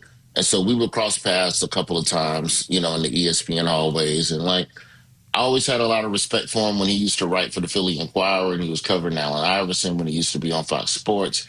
And I know that he doesn't read a lot of books. He's very selective about the books he chooses to read, rather. And so, it's one of them things that, hey, man, would be honored if you'd read my book and write a blurb and recommend it to other people. I will see about that. Roy Wood Jr. is our guest once again. Roy's got a book out there. Are you? I don't know. I don't have your schedule in front of me. Are you doing any touring right now? Yeah, I got a little bit of touring. I'll be in Chicago next week. Chicago, Minnesota, Atlanta, Detroit, Minneapolis. Is it a book tour? Yeah, yes, it's a book tour. You get a book included with the price of the ticket, but there's still stand-up. I don't want people to think they're coming just to see me sit with a stranger and talk about family trauma. There's also jokes. Okay. Yeah. There's also jokes. Then I'm going to read one of the chapters aloud. Probably the chapter about that coworker I had who used to do cocaine. Yeah, I heard that created quite the controversy. And what was it? Good Junior. Your father would, if I get this story right, would never let you watch your TV when you were at his house. All he watched was the news. So it was kind of forced on you. You didn't get to go to the other room and watch something on a different TV set. Am I getting it right? Yeah, you just have to watch what I'm watching. That's part of why I became a Cubs fan, because they came on during the day when he was gone. So I could actually watch the TV. But my pops would come in and I guess we're watching Larry King live. I'm 5 years old watching Larry King live. Okay, cool. So I go back to school the next day. All my classmates are talking about them. Oh man, did you see In Living Color last night? No, but did you know Mikhail Gorbachev be tripping? You know that? I know that. One more thing before we let you go, Roy. Musically, and maybe you get to this later in the book. When you were in the car with your dad or even your mom on the radio, were you allowed to listen to contemporary hip hop or rock or anything, or was it always news on the radio too in the car? It was news and like 70s soul, Lionel Richie, Dionne Warwick, or jazz. Like, I think I was the only kid who had a favorite Diana Ross song. Not a knock on Diana Ross, but, I shouldn't be humming That's What Friends Are For. Yeah. In the 5th grade. Do you know the way to San Jose? It's like, what are you talking about, bro? You don't have LL Cool J in your house? So, no, I had to wait until I got a Walkman. Once I got a Walkman, like, I think 6th grade was when I really kind of had some autonomy with music, and I went straight to Eazy-E. Yeah, in your book, you talk about discovering the world of finance. You get a raking leaves business up and running. That's a great story. Lots of great stories so far. I'm only partway into the book. Once again, it's called The Man of Many Fathers, Life Lessons Disguised as a Memoir. And you talk about your mom a lot and your dad, and then you start meeting people that help you understand fatherhood because you're a dad.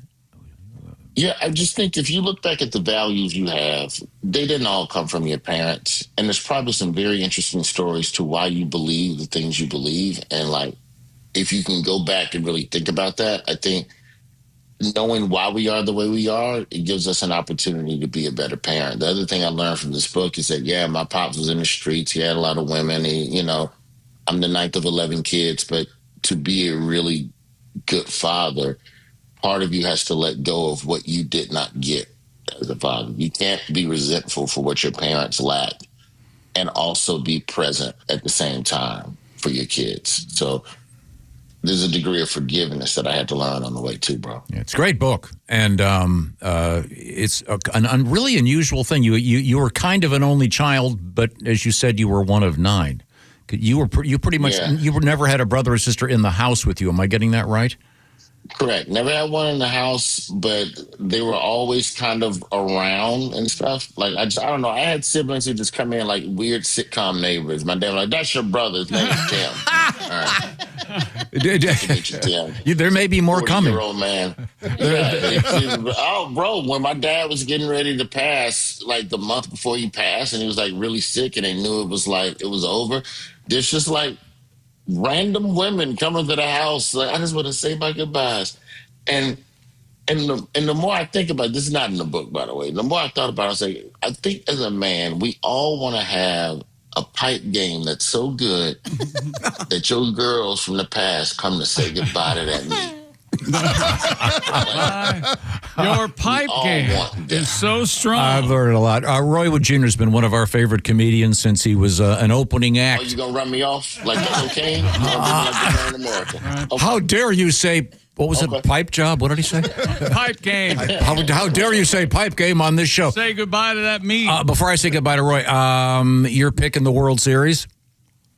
Dodgers, I pray to God, because I need a happy co-host. Let's go Dodgers. Win two in Canada. All right. Next time you're around, Roy, come on in. It's always a great pleasure. All right, congratulations on the book. It's really good. I'm really enjoying it. See you, man. Bye, Roy. Thank you. Pipe game. Yeah, the pipe game. The pipe game. How you lay that pipe, Tom. Okay, so it's not a crack pipe. No, honey. Okay, sorry. Thank you, Ace. Your pipe game is so good, they come to say goodbye to that meat. But it's not in the book. See, that's why you want to talk. Yeah. Roy's great. If he's a great stand-up comic, too. If you get a chance, be sure to go see him. And I recommend the book highly. What's going on over there, Chick McGee? What do you mean? It's orangeinsoles.com. Yes. And I believe Josh has the lowdown on that. Happy Halloween, everybody. Taking the kids trick-or-treating around the neighborhood is easier when you have orange insoles in your shoes. A good portion of the staff here, they've got them right in their shoes. They sent us insoles, and we still use them, and that's because orange insoles give us support from the ground up. They'll do the same for you. Find the right insole for you at orangeinsoles.com. They have the original full-length insole. These are perfect for the hard-working all-day crew, your doctors, your nurses, your teachers, your construction workers, anybody on their feet all the time. Well, these are built for long shifts, for serious all-day support. They're great for work boots, as Tom knows. He's wearing his boots now. Got them right now. The Deep Heel Cup offers real support, helping align your body. And the arch support, well, it holds up. Don't keep walking around with achy feet, back, or knee pain. No. check out the original full-length insole. But for you who are a tad more active, maybe you're always out there, your athletes, your CrossFitters working out with their O-Foam technology, the Orange Sport is made for movers, helping you power through your workout. You're going to get 40% more energy return, 3 times the durability, keeping you light on your feet with less fatigue and more hustle. Go to orangeinsoles.com today. Right now, for a limited time, we're celebrating the release of the new Orange Sport, and you can get $10 off 1 pair of either the full-length Orange insoles or the Orange Sport insole with promo code Bob and Tom. Plus, free shipping. This is better than any Black Friday special they've done or will do, so don't dilly-dally. That's orangeinsoles.com. Use promo code Bob and Tom. Thank you very much. That's a weird word, CrossFitters. That's what you'd call people who do CrossFit. Oh, you do? Yeah. Oh, I thought it was a guy that had a gig in Calvary. Oh, like a cross on the hill. Okay. That is not, not what I know. I blame you. Oh, we're going to come back and try to get the show back in shape. Do we have news we failed to mention coming up? That's right. I like your enthusiasm. And a little bit of history for you from the O'Reilly Auto Parts Studios. This is the Bob and Tom Show. Thanks for listening. Portions of the show brought to you by Champion Windows. This is the Bob and Tom Show. We're ready for an...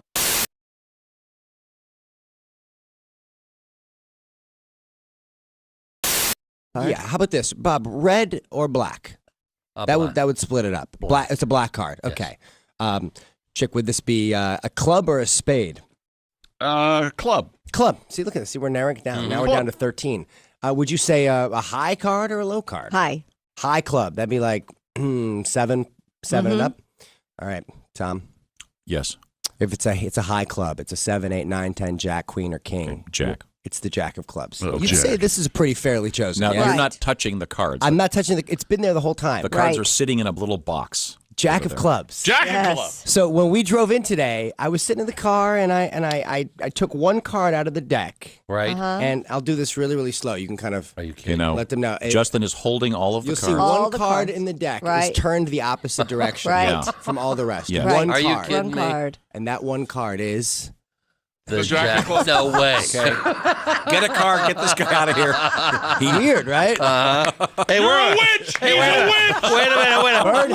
Witch! Where are my car keys? Hey, can you fix Justin, we need a magician. Can you fix Chick's computer? Oh my gosh, you're just in time, Justin. It only plays Steve Miller. Yeah. Are you kidding me? Weird, right? Yeah. You're busy running around taking care of everyone else. This holiday season, treat yourself to Orange insoles. If you're dealing with achy feet, knee, or back pain, make sure you have proper support in your shoe. Choose between 2 styles. Original Orange full-length insoles for the hard-working, all-day crew. The Orange Sport insoles for the active and competitive. With their O-Foam technology, the Orange Sport is made for movers. Don't keep walking around with back and knee pain. Get relief from the ground up. Get $10 off 1 pair of either the full-length Orange insole or the Orange Sport insole with promo code Bob and Tom. Limited time only, plus free shipping in the USA. Find the right Orange insole for you at orangeinsoles.com. Orange insoles. Feel better, do more.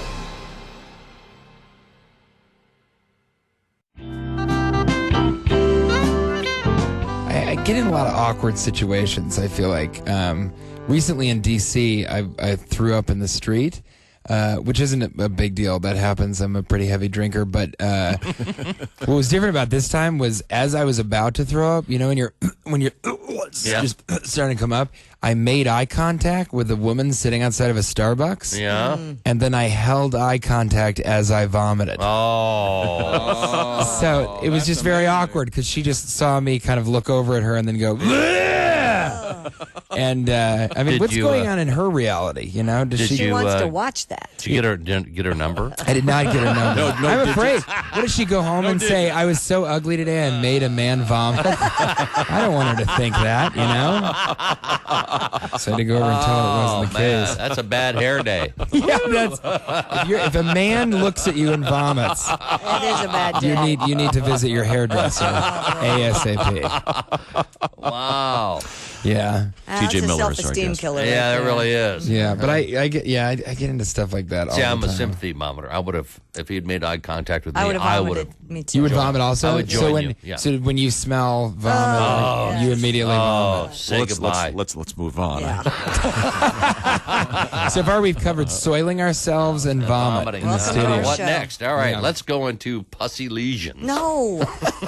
No, Bob, that's wrong in the script. It's not pronounced pussy. There you go. It's written that way. I know it looks that way on the page. You know, if you read that wrong at the audition, wow, that's a different movie. Yeah, What's entirely. this, Mr. Abrams? I don't It's understand. much closer to a Mr. Skin film. Yeah, I think so. I would say. Oh, Yeah. So. Now, were you a big drinker in college? Yeah, I in college, I think I drank a little bit more than I do now.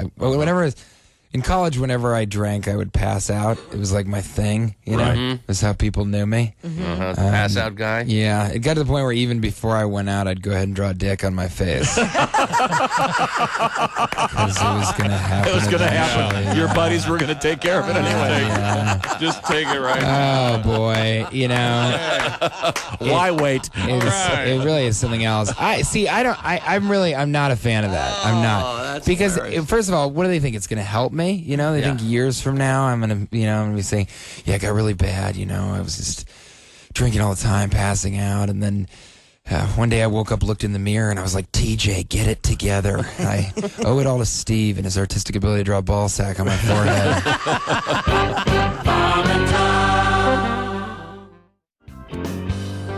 Now, are you an iPhone guy? I wasn't, and then I fell victim to the iPhone conspiracy, which is I've decided. My wife was an iPhone user; she's a Mac. She's the Mac one. We're not compatible in almost every way. And So your wife's a Mac person. You're a PC guy. yes, yeah. Because you're an engineer. Isn't that typical? Most engineers are PC Engineers like people. to get in and mess with things, and it's really hard to mess with things in a. And all the engineers here in this building are PC people. Yeah, because you can get into the. Another reason I don't socialize with Yeah. you. I'm sorry. Well, they don't socialize, period. So don't That's take it true. personally. I'm sorry. Yeah, there you go. But for years, I've been trying to get her to PC, and she won't. So she's had the iPhone forever, and I decided now I'm finally an iPhone user. I had a BlackBerry forever, but I'm now an iPhone.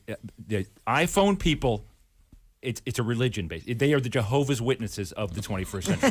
Oh, it's a cult. They come up to you. If you have a BlackBerry, this is what happens to you. Is that a BlackBerry you have there? Has anyone talked to you about the iPhone?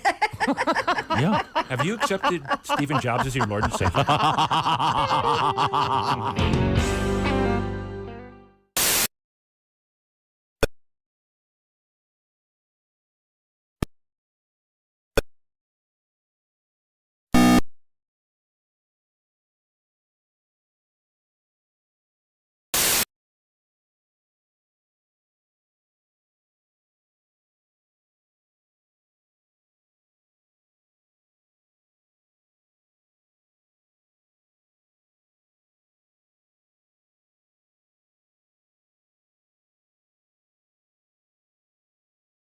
Hey, welcome back to the Bob and Tom Show. There's Josh Arnold, the I Hate Steven Singer sidekick chair. Hi. There's Jess Hooker. Hi. She's in the Silac Insurance News Desk. There's Pat Godwin. Hello, chick. My man. There's Jeff Oskey as Tommy Chong. Dave's not here, man. Yeah.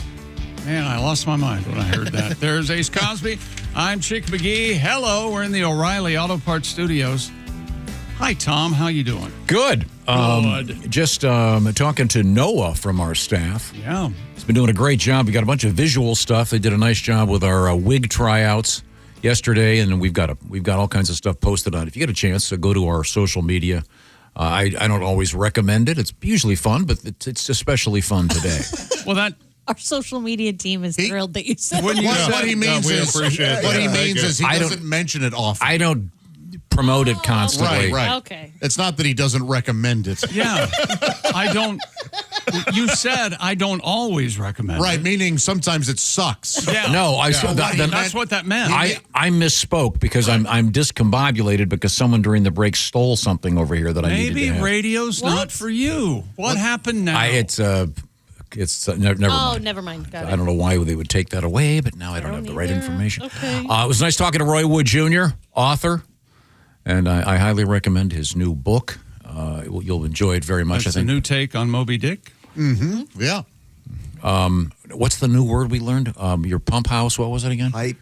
Pipe game. Pipe game. Pipe game. Your pipe game referencing one's sexual escapades. Your ability to lay the pipe. His so strong. His father had a strong pipe game. Yeah. And Roy was what, the 9th of 11 kids? Am I getting this right? Yes. Wow. Yes. But he lived alone with his. All right. It's very complicated. This is our next 3 weeks. Okay, good. I'm Okay, so sorry. I won't discuss it anymore. And did you know? Time now for a little Mr. history Pitt. lesson. He's Is the that new- what we're doing? Yeah. We moved it to here? Yeah. Halloween through the ages. With our host, Tom Griswold. Tom, what happened on this day, Halloween in 1910? I need to be able to curse for this first. In 1892, Sir Arthur Conan Doyle published The Adventures of Sherlock Holmes. Yeah, he did. The next day, someone used the phrase, "No S, Sherlock." Actually, what was famous, the most famous thing from that first one was where Dr. Watson said, "If the glove don't fit, you must acquit." On a serious note, if you haven't seen Sherlock with Benedict Cumberbatch and Martin Freeman, it's one of the best things I've ever seen on television. Oh, good. It's right up there with all your HBO series and everything. It's really, really good. Here's a fun fact. Conan Doyle's friendship with magician Harry Houdini ended. Anybody remember the story? No. He did a seance. Doyle's wife, Jean, was whatever you call it, medium. And she claimed that she contacted Houdini's late mother, and she wrote out several pages in perfect English. Well, and Houdini pointed out that his mother barely spoke a word of English. And she had also marked it with a cross, and she was of the Jewish faith. So Houdini realized this is a scam. Houdini and his mother had it all set up so when she died, they had a phrase that she was going to send to him from the afterlife. And so he would know it was real. Yeah. no one ever, it never came through. And by the way, funny enough, in 1926, Harry Houdini died after being punched by some student, a frat guy, some joker, bro, man, in Detroit. Let's see now. Punched him right in the gut, solid. Oh, no, I've never been to this place. 1941. You've been to Mount Rushmore, Josh? I've never seen it, no. No, I've been. Disappointed. I was disappointed. I expected it to be bigger. I drove like 5 hours Story out of of my my life. way to go see it, and it's like the top 1/8 of a mountain. Yeah. They make it look like it's the whole mountain. Josh. Well, it's not. I've got a feeling that we're going to be adding someone soon. You know what my thought was when I finally saw it? It's way too far in the distance. It is. It should be close. You should be able to get closer. That's the problem. Like in the movie? Yes, I want to be right on Washington's nose or Franklin or whoever's up there. Interesting. I want to be right there, man. Those Hitchcock movies, they all seem to end up. Remember the one on the Statue of Liberty? He didn't actually get the saboteur permission to. Yeah, I wonder how they do did that. Did they build They one? must have built it on the sounds. Yeah, I've never seen it, except that I've seen pictures. And that expression's kind of gone away. There was a period of time, especially in sports broadcasting. What, no S Sherlock? No, every douchebag would go, "Oh, give me your Mount Rushmore." No, that's a show now. That is a show that's big where right it's just Mount Rushmore of every sport, of pitchers, of NBA. Is that on the douchebag channel? Oh Okay. God, It's a decent topic to talk about. On occasion, not every day. Every day you should talk about this. Every single day. Shohei Ohtani better than Babe Ruth, blah, blah, blah, blah. Well, it's a good question you ask. I think he is, yeah. Okay, I can never get this guy straight. A gay man? What are you talking No, about? I mean, no. Born in 63, Dermot Mulrooney and Dylan McDermott. Oh, yeah. Which is which? I forget. Yeah. Happy birthday. Born One of them was in 63. the alien abduction movie. right? Isn't that right? Maybe. Dermot? Uh-oh. I don't know. You know what? Thank you, Josh. No, I'm serious. I know you're trying to remember, and I thought you might know. I'm sorry. Born on this day, I forget his real name, 1967, Vanilla Ice. Isn't Is it it like Rob Van Tree or something? Yeah. Van Winkle. Yeah. Winkle. Yeah. That's And he's even worse. Doesn't he now do like a home improvement show? He does, and it's crazy it's good. popular. Oh, Yeah. wow. Is he now admitting that the melody from that is stolen from? No. He's never admitted. He has explained. No, I've seen him give the explanation that Yeah. it's different than He'll under go, pressure. mine is dun dun dun dun dun dun dun. Yeah. It's very I different. mean, it is slightly different, but so the Yeah, same. yeah. Put me on that jury, will you? I hope those checks are going to Just say, yeah, we the recorded. Bowie Quinn. And that's under enough history for one day. You're welcome. Coming up, we have a fascinating story. Actually, we got a great dog rescue. Prince Andrew's looking for a new place to live. I'll tell you about that. But my favorite story I have today. a feeling he'll land on his feet. We have two great stories actually involving the Kardashians. Again with these people. Well, one of them is. It's all weird. One of them, Josh, I think this is going to change Josh's opinion of the Kardashians. Oh, do you know my opinion of the Kardashians? Yeah, I was going to say, I don't know his opinion. I mean, they're morons, but they're really rich. When you hear this one, you'll. So that's your opinion of the Kardashians. We'll have to find out. Okay. I wish I had the business acumen of kidding. even the big Kardashian. Yeah, when you OJ's kid. When you start a billionaire, it's not when your dad when your dad's a billionaire, it's not that rough to get going. They kept it going. Yeah, we're coming right back. These are the O'Reilly Auto Parts Studios. This is the Bob and Tom Show. For a complete copy of the Bob and Tom Show contest rules, go to bobandtom.com/contest-rules. Or just scroll down to the bottom of the page and see contest rules. This is the Bob and Tom Show.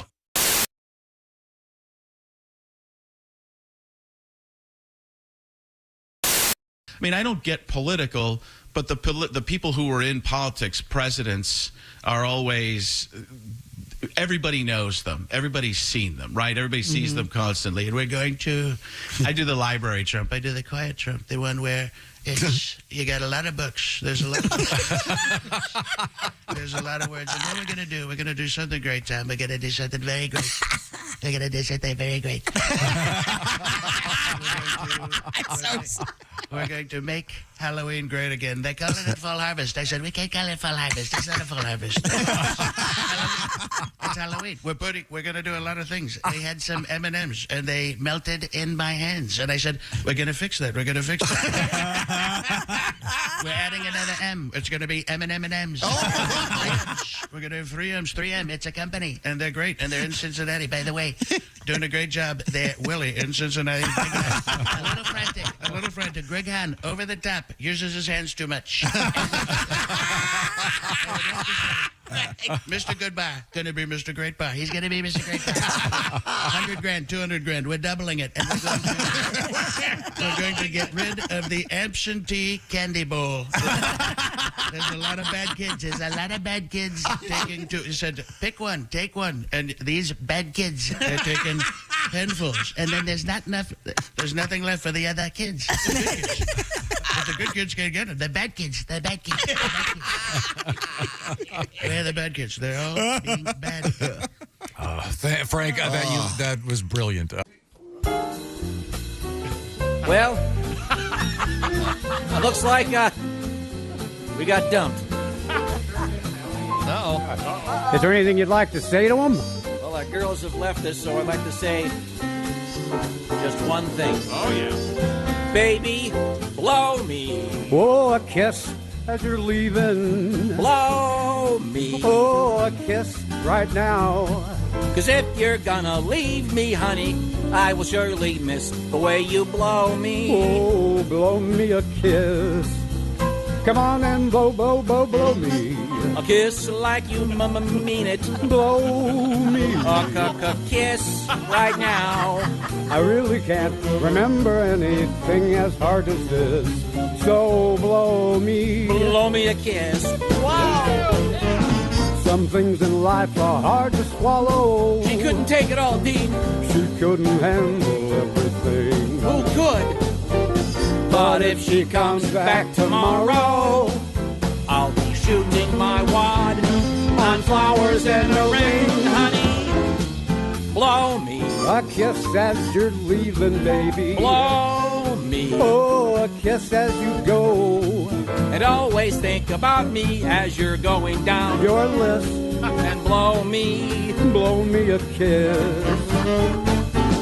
I'll miss her arms and her elbows. I'll miss her arms and her elbows. I'll miss her legs so tall. Yeah, I'll miss her legs so tall. I'll miss her neck and her shoulders. Yes, sir. But I'll miss her head most of all. Rock out, fellas. Swinging them, Pally. Baby, blow me. A kiss as you're leaving, baby. Blow me. Oh, a kiss as you go.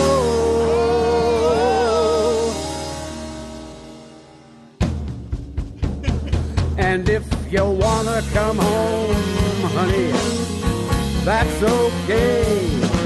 Just grab a hold of this. And baby, blow me. Baby, won't you blow me? Blow me a kiss. I've been Melvin. Oh, Pally. I'll miss your arms and your elbows. The Bob and Dean and Tom Jerry. Band and Orchestra. Amazing. Thank you, Dean. Thank you, Jerry. Oh, that's fantastic. We're talking with comedians Mark Klein and Nick Griffin. Nick, anything new in your life? Well, no. I mean, I'm just out there, trying to make it work. I think you got to try to enjoy yourself. Obviously, I'm a positive guy, very optimistic. I've noticed that. That's what I like about you. Yes, I feel Is this your New Year's resolution? Yeah, I feel like 2010's your year. No, I need to be more realistic, and I feel like you got to enjoy yourself in the moment because in an hour, a day, a week, it's all gonna suck again. Because that's life, right? Good, sucky, sucky, sucky, sucky, sucky. You say that in Japan, and you're going to have a great time. It's true. It's just hard adjusting to the sucky part of life because when you first get to Earth, everything's sweet. When you're a baby, everyone's kissing your ass, hugging you, feeding you, and then boom, acne, erections, calculus.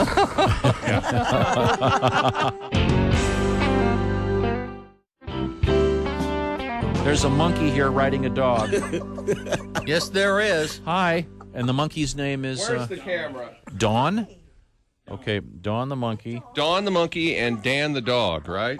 And the dog's name is Dan. right, Dan. Yeah. And the doggy has a little saddle. Oh, look at that.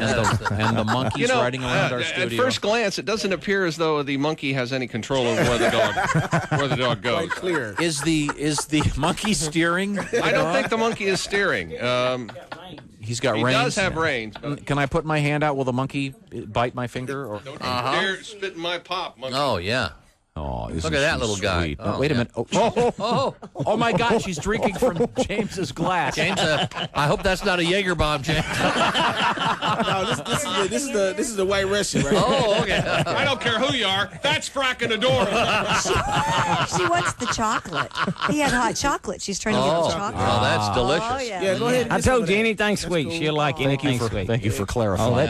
That really, she likes that. Did you see that? And you want me to tell you something? This has never been done. I've never, ever turned her loose. I mean, I've always... Hey, welcome back to the Bob and Tom Show. At the Silac Insurance News Desk, it's Christy Lee. Hang on a second. Are you serious? There's Jess Hooker. All right. Christy Lee is, where is she, Tom? Is she She's in Florida. She went of a costume. She went to see. We do have a lot in common. We both don't like me, so. Ladies and gentlemen, I knew that was coming. Okay, there's Pat Godwin. Hey, chick. Hello, Josh Arnold. Hello, Ace Cosby. There's Tom. Go. Next year, if this particular set of planets aligns, can you dress as Christy Lee? We could get a wig for you. I could try, yeah. Some yeah. glasses. I like her style. She has great fashion sense. You could read obituaries all morning. I'm not going to say anything. A little joke there. Well, everybody all of a sudden, okay. It'll be funny for you guys. I'll go it alone. But thank you for joining us. Once again, we are in the O'Reilly Auto Parts Studios. It's great to be here. And Miss Hooker is actually womaning the Silac Insurance News Desk. And I believe we're going to get we're going to the big screen. Oh, there we go. We have Jeff Oskey. let me tell you something, Jeff. You have a glorious chest. Okay, that's all there is to it. Look at that. Whoa! Damn. A little bit of that. And what is that tattoo? What is that? TS? What is it? That's a snake with a rose around it. Oh, nice. Yeah. I've always wanted to look at a picture of that. Hey, I'm at the Failed to Mention News Desk. We give you a lot of the news each week. We don't give you all the news, so I'm here to give you the news that we failed to mention. Here's Jeff Oskey with Failed to Mention News. Wow. What a horrible announcer. Oh, okay. Jeff, are you high right now? Not yet. 10:01. It's forgot. some Maui Wowie and some Labrador in there. We learned that kiwi is a cure for chronic constipation. What you failed to mention, hardest part, getting the kiwi up there. Yeah. Who in the old in the butteroo. Oh. A kid swallowed 100 magnets last week. What you failed to mention, says he's never felt more attractive. Yes. Oh, Yes. come on. Yes. Yeah. Come on from and a plus. That's a weird. A man has been given a lifetime ban from Disney after urinating off one of the bridges. What you failed to mention, they shouldn't have banned him to punish him. They should have just made him follow Mickey around for 2 weeks, cleaning up all his mouse droppings. Oh, That might be fun, huh? That might be. Oh, there is hey, did you guys see this? There's a new male birth control pill. What you failed to mention, it's called Plan A. If he forgets to take it, then on to Plan B. Right. yeah. There have been new blue-colored dogs discovered around Chernobyl. What you failed to mention, the dogs will only fetch Geiger counters. Did you have an alternate punch for that, or? Let's try this. Okay. There have been new blue-colored dogs discovered around Chernobyl. What you failed to mention, I say we're about 2 years away from seeing some well-to-do lady walking her new blue Chernobyl doodle. Yeah. It's a good one. Come on. That's all right. Yeah. There's a brand new Dr. Seuss book out for the modern times. What you failed to mention, it's called Sneetches Get Steeches. I have an alternate to that if you didn't care for that one. Okay. All right. There's a new Dr. Seuss book out for modern times. What you failed to mention, the name of the book, No Free Eggs and Ham until Congress gets back. No free eggs and ham. Jeff going political. All right. Sneetches get steeches. I could have stuck with that. I like sneetches. Oh. Sneetches get Sorry, steeches. Tammy. My sneetches are. And finally, it's Halloween.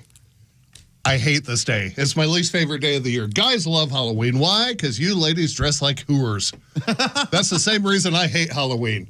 Any other time of year I go into a bar, there's 100 women, 3 are dressed like hooers. I know where to spend my money. Not Halloween. You walk in that same bar, all 100 women now dressed as hooers. Only 3 truly are. It's like playing the worst game of Where's Waldo. I'm Jeff Oskey, and this is the news that I failed to mention. Thank you very much. Very nice. Very good. Once again, Jeff dressed today as Tommy Chong, and he looks just like him. Dressed as Cheech Marin. It's Miss Hooker. What do you got going over there at the Silac Insurance News Desk? Kourtney Kardashian has launched what she's calling a vaginal probiotic lollipop. Where does one lick it? Wow. In a press release, Ms. Kardashian's vitamin and supplement brand known as, is it Lemmy or Lemmy, calls the new Purr, P-U-R-R, probiotic lollipop is its first of its kind women's health probiotic lollipop that contains SNZ 1969 probiotics, vitamin C, and real pineapple extract. Is that for good slut health? Slut health. The limited edition lollipops are available exclusively at Target for $5.99. That doesn't seem like vaginal lollipop market. Yeah. Target, right? I guess. Kind of. They must have done their research. I know what you're saying, but also... It is. Yes. Yeah, like a Target run, like for someone my age. I'm their Right. demo probably. I'm going to run into Target. Oh, You're gonna vaginal grab- lollipop. I mean, I'm they gonna sell check this dildos out. and vibes now, don't they? They do. Do they? Next to the tampons, yeah. No kidding. And this is... I haven't been to Target in a while. But, I mean, this is a lollipop that is on a stick that you lick. It's not a... No, I don't. How many licks does it take to get to the center of a Kardashian? So it is 69. You're eating it. It's A not. one. You're not inserting it. A two. I guess. 3. Medical experts note that while probiotics are increasingly studied for vaginal health, the evidence is still emerging, especially with the formulation is an oral candy rather than direct vaginal application. Oh, okay. There you All go. right. And which one of the Kardashians? Courtney, the little one that's married to the rocker Travis Barker. Oh, the drummer from Blink 182. Yes, thank you. Oh, so it doesn't taste like an NBA player. Nope, It does not. What a cowardly way to say black guy. I know. Are you going to do the whole wavre about the Kardashians? No, but we have another story that, to me, is defining how brilliant they are when it comes Yeah. to saying stuff to get press. NASA has issued a response to Kim Kardashian, calling the 1969 moon landing fake. After Ms. Kardashian insisted on the recent episode of The Kardashians that Buzz Aldrin's trip to the moon was staged. NASA's acting administrator, Sean Duffy, responded on social media saying, "Yes, Kim, we've been to the moon before, 6 times." He added that astronauts are returning to the moon as part of the Artemis mission. Astronauts on the moon. It's unbelievable that the internet has given total morons large platforms. Did she offer any, like, did she, see a YouTube documentary? That's what I was guessing. was She like, saw it. It was just talking about it. Was fairly convincing or something. Or, I mean, did she offer any reason why she feels that way? Because she's an idiot. Sure, there's a Look, lot. I don't believe anything to get publicity. So you think it was... There's also a chance she doesn't believe it at all, and they said, "Hey, Kim, say this." Yes, that's true. I mean, the who knows? producers have been doing that for years. I mean, on all the reality, right? Have writers. It's scripted reality. Yeah. Yes. Okay. Yeah. A pet dog was rescued from the side of a cliff in San Francisco. Oh, And we'll come back with that story. We will come Yeah. back with it. It's a great. Have you seen the picture? I haven't. I mean, this dog is like partway down the cliff on this little tiny ledge. Yeah, It's a miracle that he cliffhanger. survived the first part of the fall. Indeed, a cliffhanger. Truly a cliffhanger. Yes. Was it Clifford, the big red dog? Oh. No, it wasn't. We are having fun. Clifford Hanger. Well, we were. What's going on over there? Hey, Prize Picks. Football, basketball, baseball, hockey. It's all out there. And Prize Picks will help you make picks and help you. Maybe you'll be right, and that'll pay. For this weekend's lineup, for instance, on Prize Picks, you could pick Jonathan Taylor to get more than 1.5 yards rushing and receiving touchdowns, and Jared Goff to get more than 199.5 passing yards.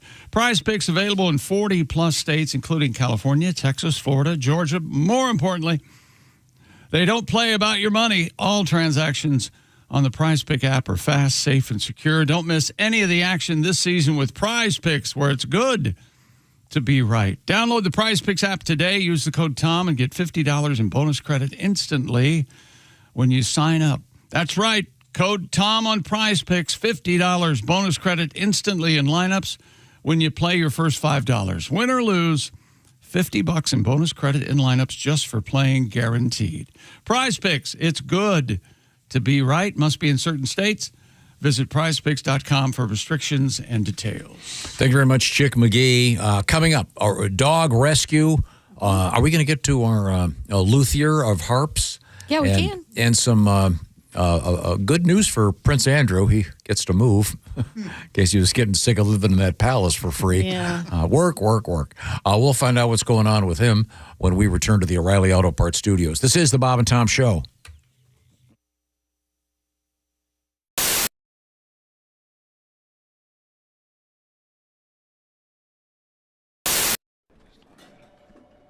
Hey, chick, what are you doing?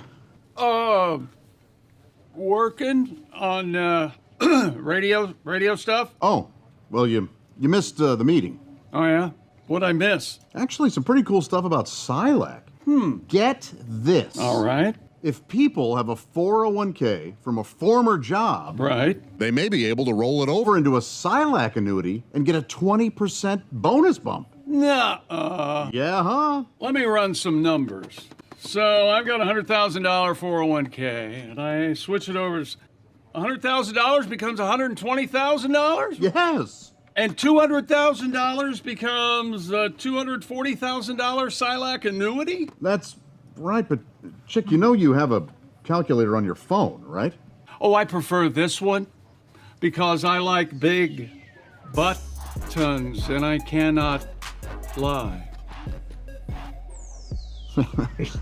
Get your butt over to SilacINS.com for more info on the 20% Silac annuity bonus.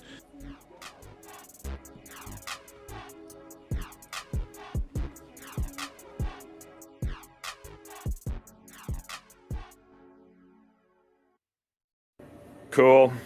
All right, we're ready for No Lights. No lights and action. First time in cinematic history.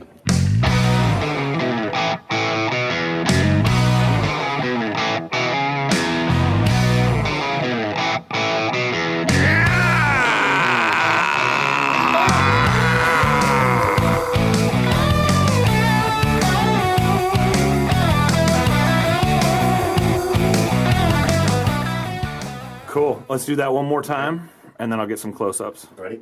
Ready. 11 years of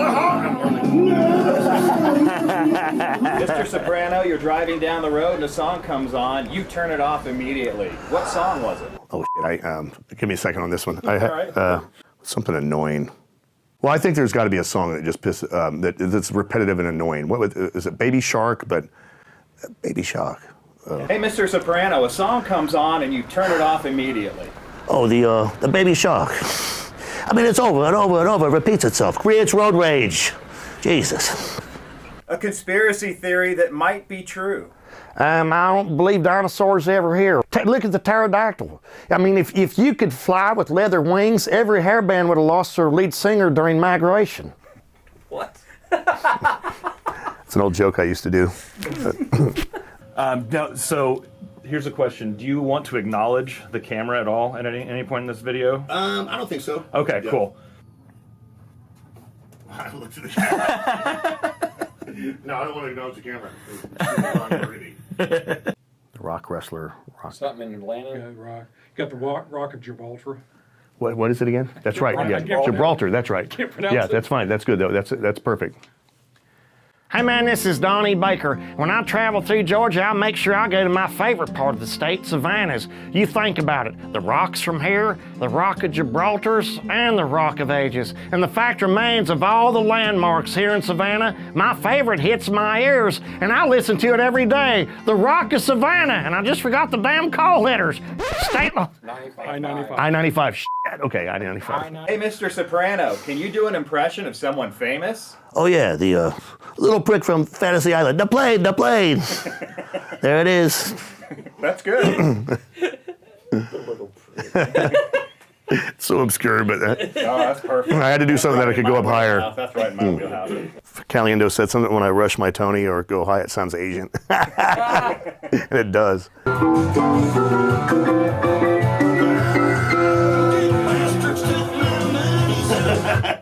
Hey, Donnie, if you wore a warning label, what would it say? Donnie Baker, the bastard maker. I'll put a baby in you. My favorite part of the United States right here in the ocean cities. There's so much to see and do, and you may not have the salt life because if you're like me, you're diabetic. I'll do it again. Hey, Mr. Soprano, what's the worst job you ever had? Probably bidding your mom over. Jesus. Hey. Sorry. Hey, Donnie, can you do an impression of someone famous? Man, I used to do a bunch of them. I used to do Crocodile Hunter. I could do him. I could do a pretty good Fred Sanford's. I could do my cousin, but then our aunt called us. That's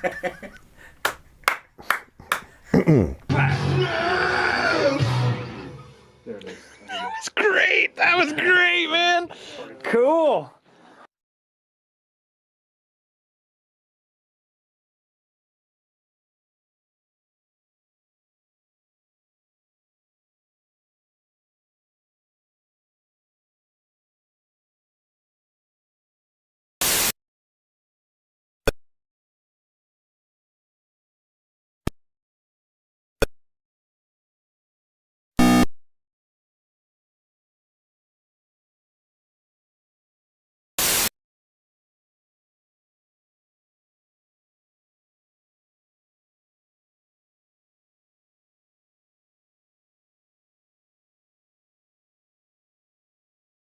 From the O'Reilly Auto Parts Studios, Jess Hooker is at the Silac Insurance Company news desk. Oh, Josh, you got my name right. Thank you so much. You're so professional. Wow. Always on time. Boy, you make one mistake and you're out. There's Pat Godwin. Hello. Jeff Oskey across the way. Hey, man. And Jeff and Jess are dressed as Cheech and Chong We today. are. That's right, baby. Great costume. Check the Bob and Tom socials for some shots of that. There's Chick McGee. Hi, I'm at the Prize Pick Sports Desk. Yes. There's Ace Cosby. I've got a basketball Jones. I'm Josh Arnold at the I Hate Steven Singer sidekick chair, and there's Tom. Tom, happy Halloween to you, my friend. Well, thank you very much. Very exciting. It is? Okay. Yeah. I don't know Basketball Joe. I got a basketball Joe. And it's never mind. Okay. Too obscure, even for me. Let's just move forward here. We do have a Miss Hooker dressed as Cheech Marin over there at the Silac Insurance News Desk. Do you want to rescue that dog for us? I do. I'm going to pet that dog. Pet dog was rescued from the side of a cliff in San Francisco. The dog had been playing with another dog at Fort Funston. Arf. A coastal park with steep bluffs that can drop up to 200 feet to the beach below. Seems like a strange place to have a dog. Yeah. And a real bad idea. Fetch. Whoops. Yeah. The Frisbee goes over the cliff, so does Fido. Rescue Captain Samuel Menchaca of the San Francisco Fire Department said that the dog slipped on some vegetation, lost its footing, and fell over the cliff. It clung onto a narrow ledge until firefighters arrived and rappelled down to safely retrieve the dog. Oh. Captain Menchaca said he was happy. He knew he got rescued. He was wagging his tail. He was giving everyone kisses. That's so nice. Captain Menchaca sounds like the special I don't know at if a that's seafood restaurant, doesn't it? You want the Captain I think it's Menchaca? Menchaca. Yeah. It's a salmon lightly poached with just a taste from our Mexican friends. Captain Menchaca. Yeah, well, do we have a photograph of this little puppy? Aw. Poor guy. What is he, a boxer?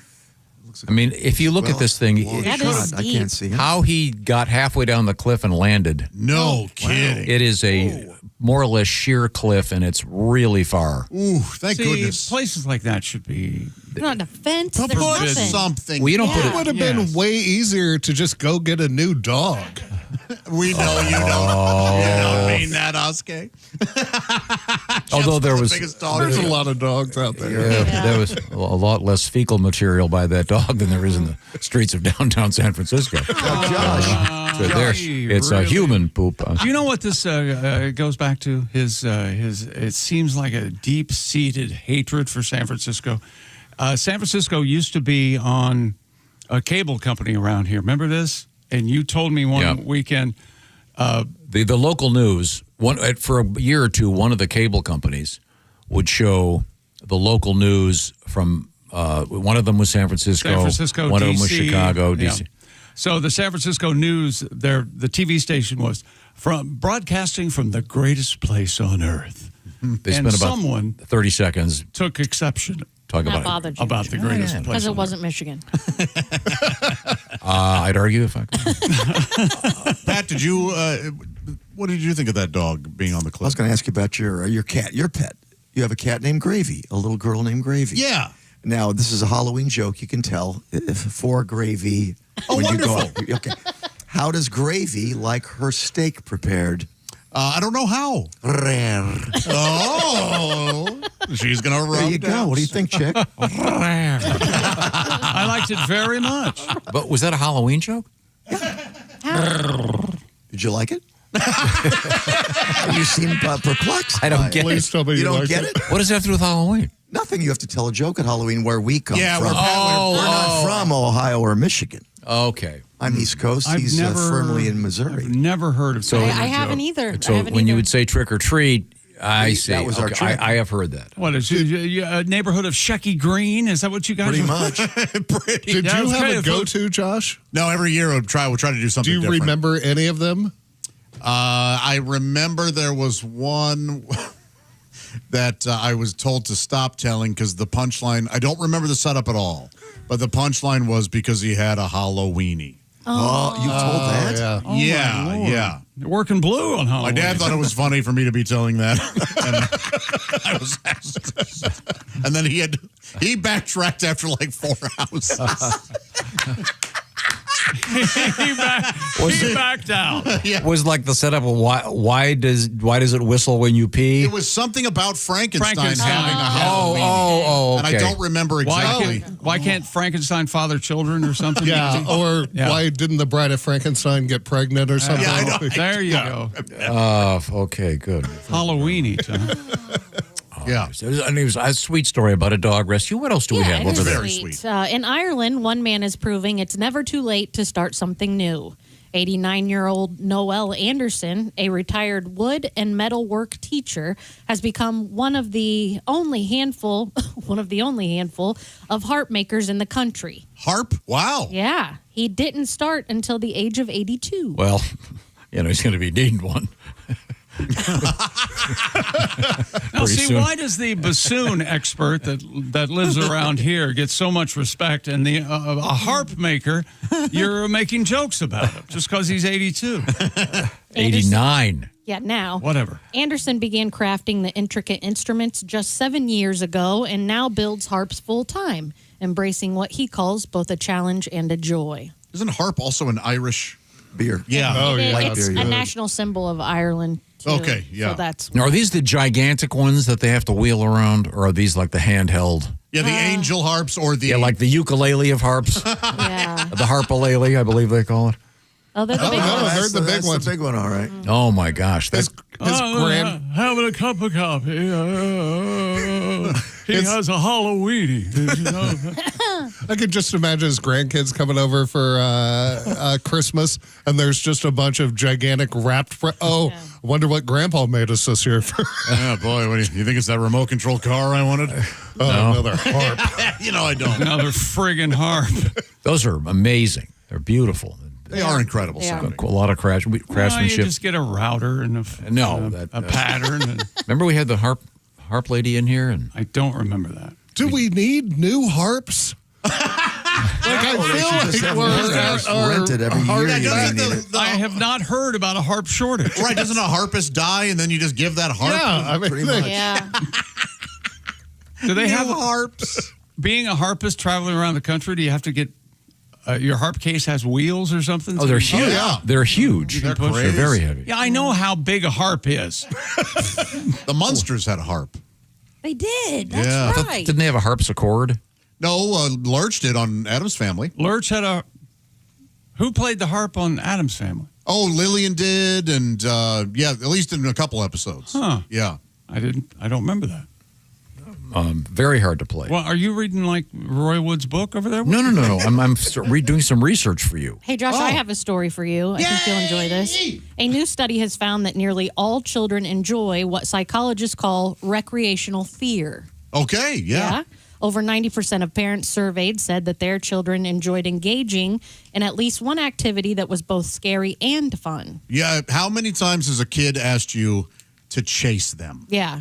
That's exactly this. Yeah. The most popular category across all ages involved experiences with high speeds, heights, and depths, such as on swings, slides, or amusement park rides. Fun. Followed by various forms of scary media.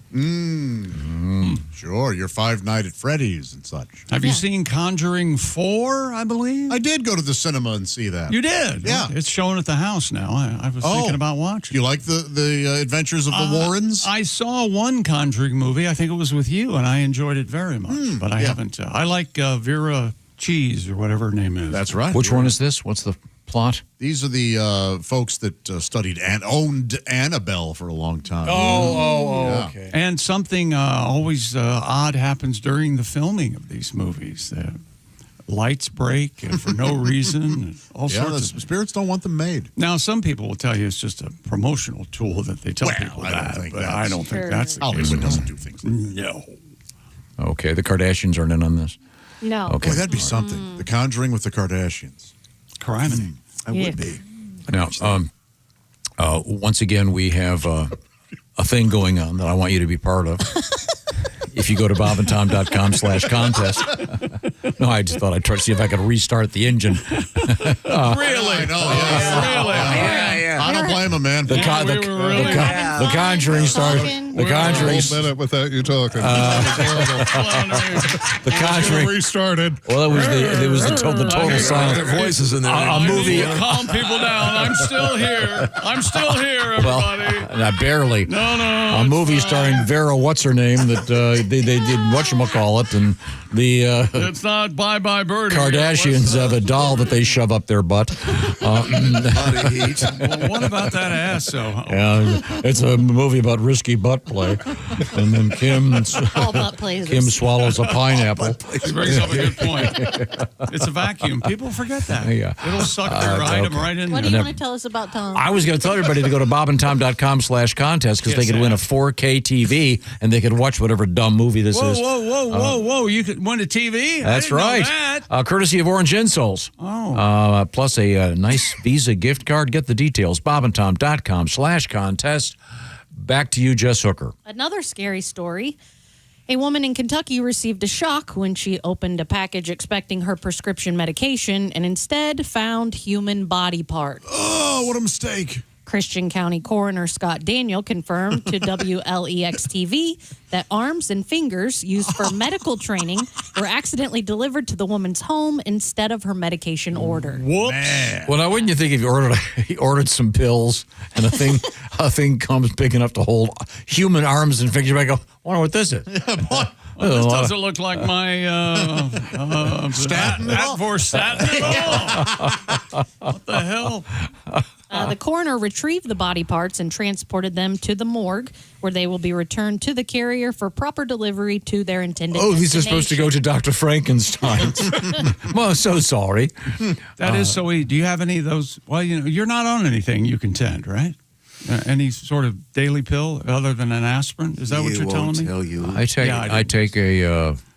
a statin. Well, I'm on something. It just arrives at the house every month. I finally got signed up for it. It's That's really, nice. really So convenient. So convenient. Would you take like a blood thinner or something? Something like that. Matt, what are you doing? Oh, I have a song prepared. Would you like to hear it? I was trying to love to. avoid that. But I'm It's kidding. gonna plow through anyway. Okay. Is this go about ahead. having the wrong body parts delivered to your house when you ordered Pills? You ordered Anacin? It is indeed, yeah. Running gag. Here we go. Okay. Kentucky woman opens a package at night.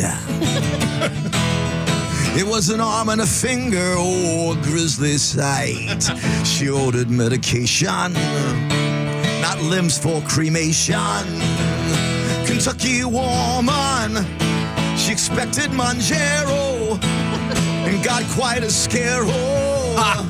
Kentucky woman, she wanted pills to get thinner, not Jeffrey Dahmer's dinner. Kentucky woman. Yeah. Very good. Beautiful. So she's expecting what? Whatever her medication was, it doesn't say what She gets was a human arm and finger, so somewhere her insulin's getting cremated. Oh, yeah. God. That is quite a mistake. Would it isn't be? Yes. I have a dumb question. Would it be refrigerated? Yeah, they these come in coolers. Yeah. Yeah, so they insulate the entire box with about 2 inches of insulation, and then they put ice packs on the top and the bottom of the medication and ship it. So the medication would also be refrigerated. Because I was Yes, thinking the human arm and fingers, I would assume if there would have to be. I think there would be a smell if it wasn't cold. Oh, okay. All right. Yeah. Well, very good. I'm glad. Okay. Did you read about the delivery? No, what's happened? Yeah, the UPS driver, he was hauling ass. Actually, it was just arms and fingers. That's right. This says arms and fingers. I don't get the joke. Well, Pat's paying you back. Is what's going on over there. I enjoyed your parody song very much. When we come back, we have more to get to here. Did we get the photograph of you and Mr. Oskey posted? We did. As Cheech and Chong. It's Yes. so good. Oh, it's blowing up the net. Yeah, it is, man. Good. Jeff, you look really good with those wire rim glasses. They look great. Yeah. Yeah. You I might should want to get go to some that. real- Go yeah. that route. Make the move? Yeah. Do you need glasses? Reading glasses. Well, I'm telling you, I think the semi-misses will dig your look, I think. All right. Semi-misses. You know what? Wear that home today and report back on Monday of how it goes down.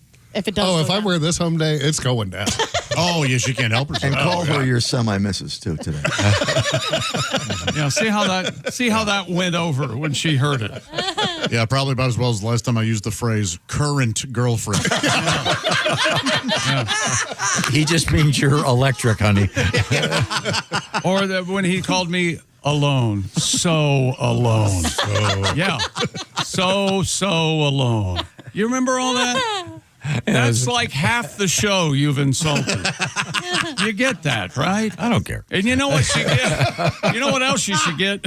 Simply Safe, the do-it-yourself home security system. I trust it at my compound, and we trust it here at the Bob and Tom Show. And Simply Safe can actually stop a crime before it even starts because they take action while a criminal is still lurking outside your home. The moment someone steps onto your property, AI security cameras identify the threat and alert Simply Safe's professional monitoring agents. The agents take action immediately, confronting the criminal, and if they need to, trigger sirens and spotlights and call the police. Unlike other systems, Simply Safe doesn't need you to see the alert and confront the intruder yourself or the intruder. Their 24/7 monitoring agents is like, yes, having a security guard stationed right outside your home. That's why I use Simply Safe, and you should too. More than 4 million Americans trust Simply Safe. And they also have 60-day money-back guarantee and no long-term contracts. And we've got a deal to end all deals just for you. Right now, Bob and Tom listeners can save 50% off on a Simply Safe home security system at simplysafetom.com. Just go to simplysafetom.com and save 50%. There's no safe like Simply Safe. So I was just checking to see if they had a photograph of the body parts that were shipped. And it's one of those fake things. They've got a picture of a cop car. You know, so I was wondering if anybody could order these body parts. I sure hope not. Wouldn't you like to send somebody a middle finger? Oh. They open it up. Hey, what the hell? That's good. That's real good. So coming up, what do we got over there? What's our next story? Prince Charles is a prince no more. Prince Charles is a king now. I mean, yeah, that and his brother's not You a prince made a anymore. real I mistake. did. That was I a just gaffe. Stepped in it big time. Bring back He's changing his name to Prince Epstein. What a wit. We're in the O'Reilly Auto Parts Studios. This is the Bob and Tom Show. Hey, thanks for listening this morning. Got something to say? Send us an email. bobandtom@bobandtom.com. Behind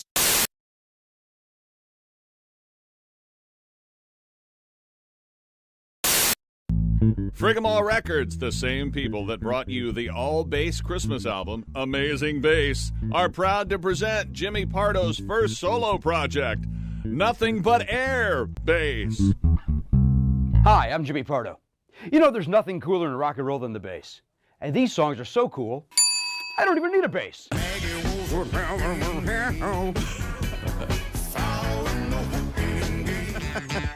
Hey, what's the matter with the So just pick up your Air telephone and dial. Beep, beep, beep, beep, beep, beep, beep, beep, beep. Jimmy Pardo's Nothing But Air Base. Get yours today. You're busy running around taking care of everyone else. This holiday season, treat yourself to Orange insoles. If you're dealing with achy feet, knee, or back pain, make sure you have proper support in your shoe. Choose between two styles. Original Orange full-length insoles for the hard-working, all-day crew. The Orange Sport insoles for the active and competitive. With their O-foam technology, the Orange Sport is made for movers. Don't keep walking around with back and knee pain. Get relief from the ground up. Get $10 off one pair of either the full-length Orange insole or the Orange Sport insole with promo code Bob and Tom. Limited time only, plus free shipping in the USA. Find the right Orange insole for you at orangeinsoles.com. Orange insoles. Feel better, do more.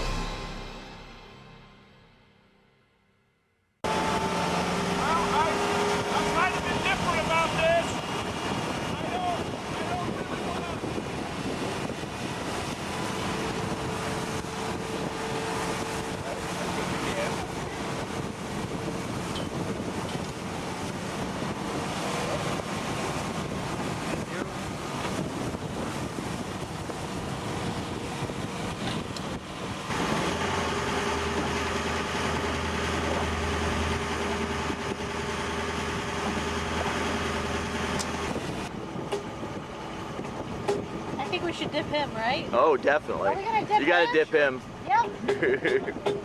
Evelyn's down, maybe? Is that what that means? Or is that just a hello?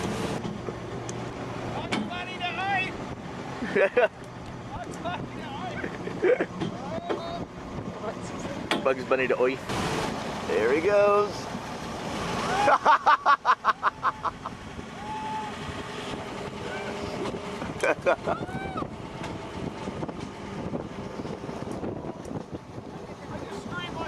Yep.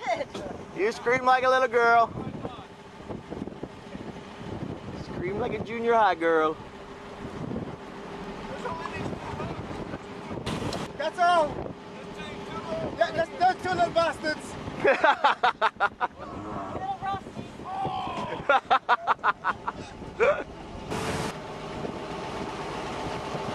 Now, before we let you in, I got a couple of questions I need answered.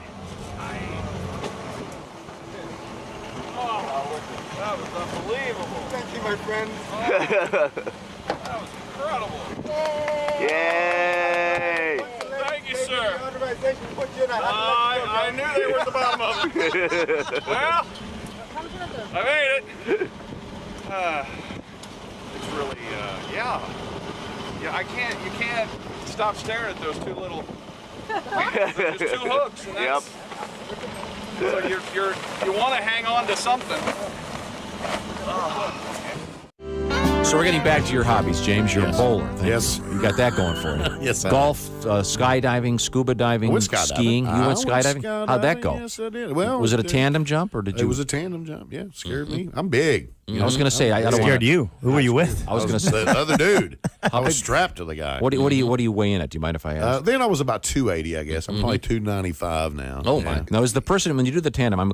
Is the person Somebody with the has to chute land on somebody else, Is the I person would with the think. chute in back of you? He's behind you. You don't have to do anything. You're basically like luggage. You're looking at, Screaming. you're just watching the ground come at you while the guy behind you Has to do all the the work. chute and does all the work. And you've never been so glad to have a man strapped to your behind. Ever. You will never. And you know, they call it a sport, too. Well, sure, the it's whole very time difficult. They're like, "Did you like the sport of skydiving?" And I was like, "Falling is not a sport. You know, if it was, It's my the grandmother would win a medal. The Silver Hip Award goes to. Yes.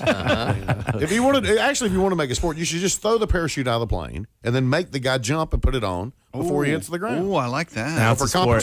competition, Yeah. throw one parachute out, 3 or 4 guys jump. Yeah. Oh, there you puts it go. on, he won. So did you glide in, James? We glided in, and on the tape. Did you fall or did you land standing? At the very last minute, he said, "Stand up," and I was already going down, and there wasn't no. There wasn't no. But my ears did not pop. The Really? thing with the ears. Yeah. So when I hit the ground, immediately I was like, he was like, "How do you like it?" And I was like, "It was good. I enjoyed it very much," because I could not hear myself. Couldn't hear a thing. Well, that's because, see, if it were me, I would be tightening every orifice in my body to prevent leakage, including my ears. Plus, there's a dude behind you. Yeah. Yeah. And that part stayed. That my ears did not pop until maybe the next day. And I had to sing that night. I was doing a play called Smoke on the Mountain. You're a singer? I didn't know. Yeah, where you sing gospel music. It's a gospel music play. You know, smoke on the mountain, fire in the sky. It's a great play. Yeah. So I'm trying to sing. I'm like, amazing, great that we found. Well, that's unfortunate. I want to apologize to anyone knows that might have Well, a I don't know if you're speech deaf, you issue. automatically talk that way, even though you can speak. That's what it sounds clearly, like when you're talking. Yeah. I mean. It's nerve-wracking. And the more scared, you've already done it, the more scared of it you are, the better you get out, the more you get out of it. You know, it is really like that facing your fear and all that stuff. And when you're standing in the doorway of that plane, it's every cell in your body screams, you better hold on to something. I mean, it's overwhelming.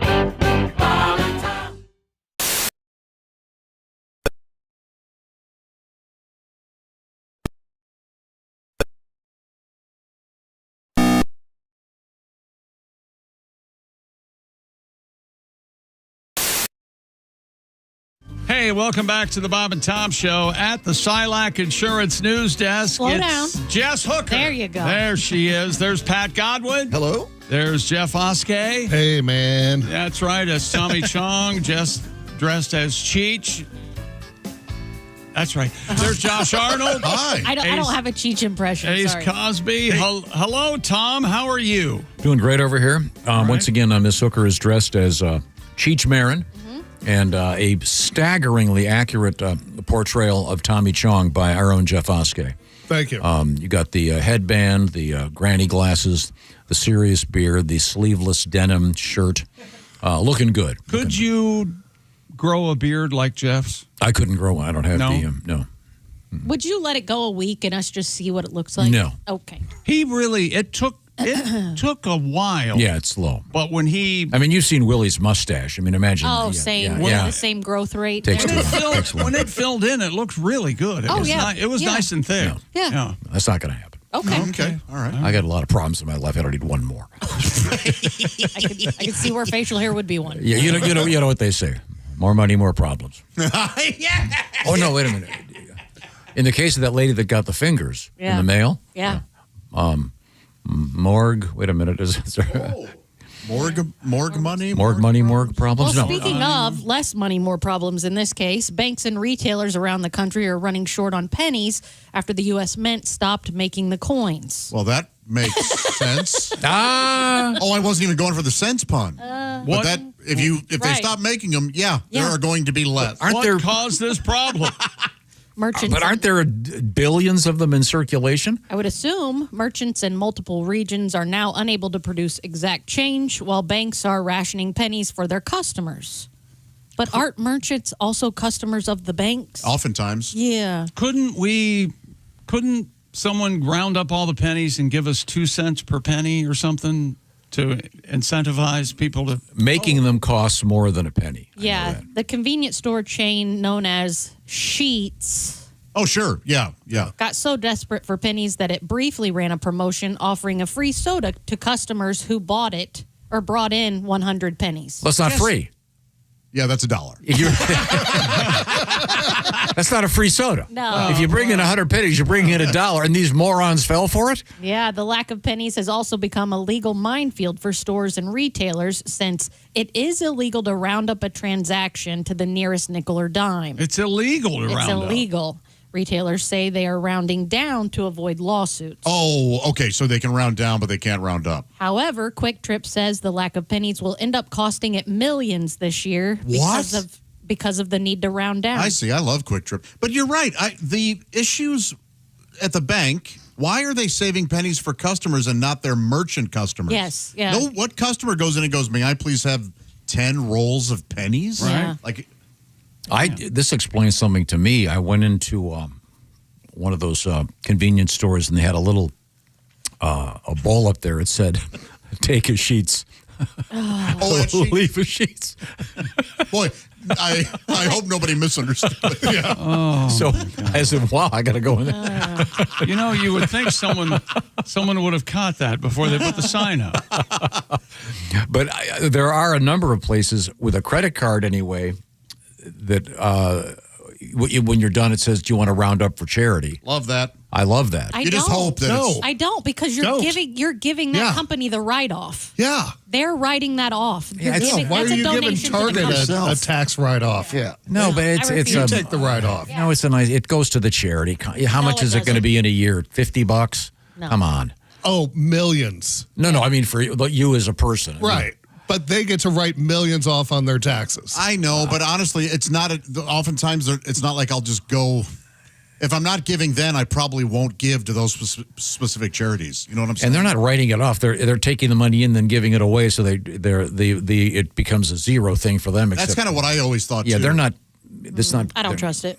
Oh God! Well, there's some kid not having breakfast because on a side note, you guys had your little poster thing yesterday that people were coming up with names for. Mm-hmm. Our intern AA had what I think is the best name for all of it. Oh wow! And it applies to Tom's favorite thing. Now this is the band, the fake classic rock band. Fake bands for old men. Yeah. Go with Phi Zappa Crappa My Pants. No, I loved it. I have been trying to find the Phi Zappa Crappa poster. It's out there. Yeah, I know. There are four variations of it, but the one that says Phi Zappa Crappa is they're very expensive. I don't know why. No. I haven't seen one of those for anything less than $62. How'd it go up $12? Tom talking about it. Wait a minute. You spent more than $62 on those freaking Fig Newtons. And by the way, I got a thing from Amazon, but I still haven't gotten my free Fig Newtons. What did the letter say from Amazon after I'm not you making complained anything else with Fig Newtons about the staleness of the Fig Newton? I thought maybe they'd send me a refund or something. And in fairness, we should the Fig Newmans. Yeah, they are Fig Newmans. They arrived stale, and I was pissed. These are the Nabisco people riding our ass. Then I tried to turn in that blowhorn, whatever it's called, bullhorn that I bought that doesn't work, and they haven't. I filled out all the forums on Amazon, and they haven't sent me the blowhorn's a very different thing. The label yet. So I'm wasting all my time on this. I should just throw it in the garbage can and just say goodbye, $50. Nice to know you. I think you've spent $50 worse. Oh, that's if you want to go around the horn. What is the dumbest thing you spent money on? That's an all-day show.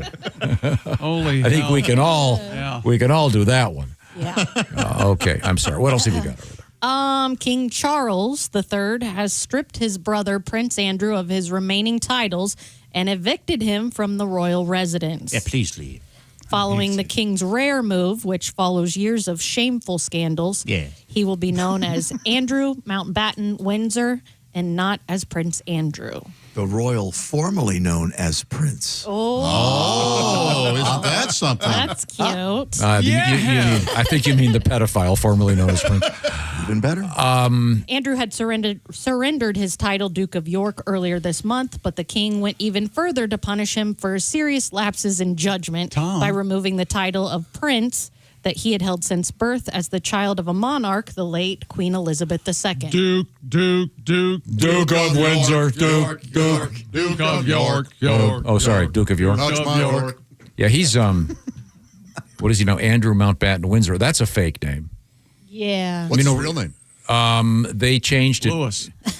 The so-called royal family, they changed it when their real names were German. Yeah, very German. And so they And weren't they related to the Russian Tsar or something at one point? I think so. Yeah. Yes. Hence the big ears and et cetera, et cetera. Hence the big ears. The Habsburg lip. But doesn't Andrew Mountbatten Windsor sound more douchey than... It does.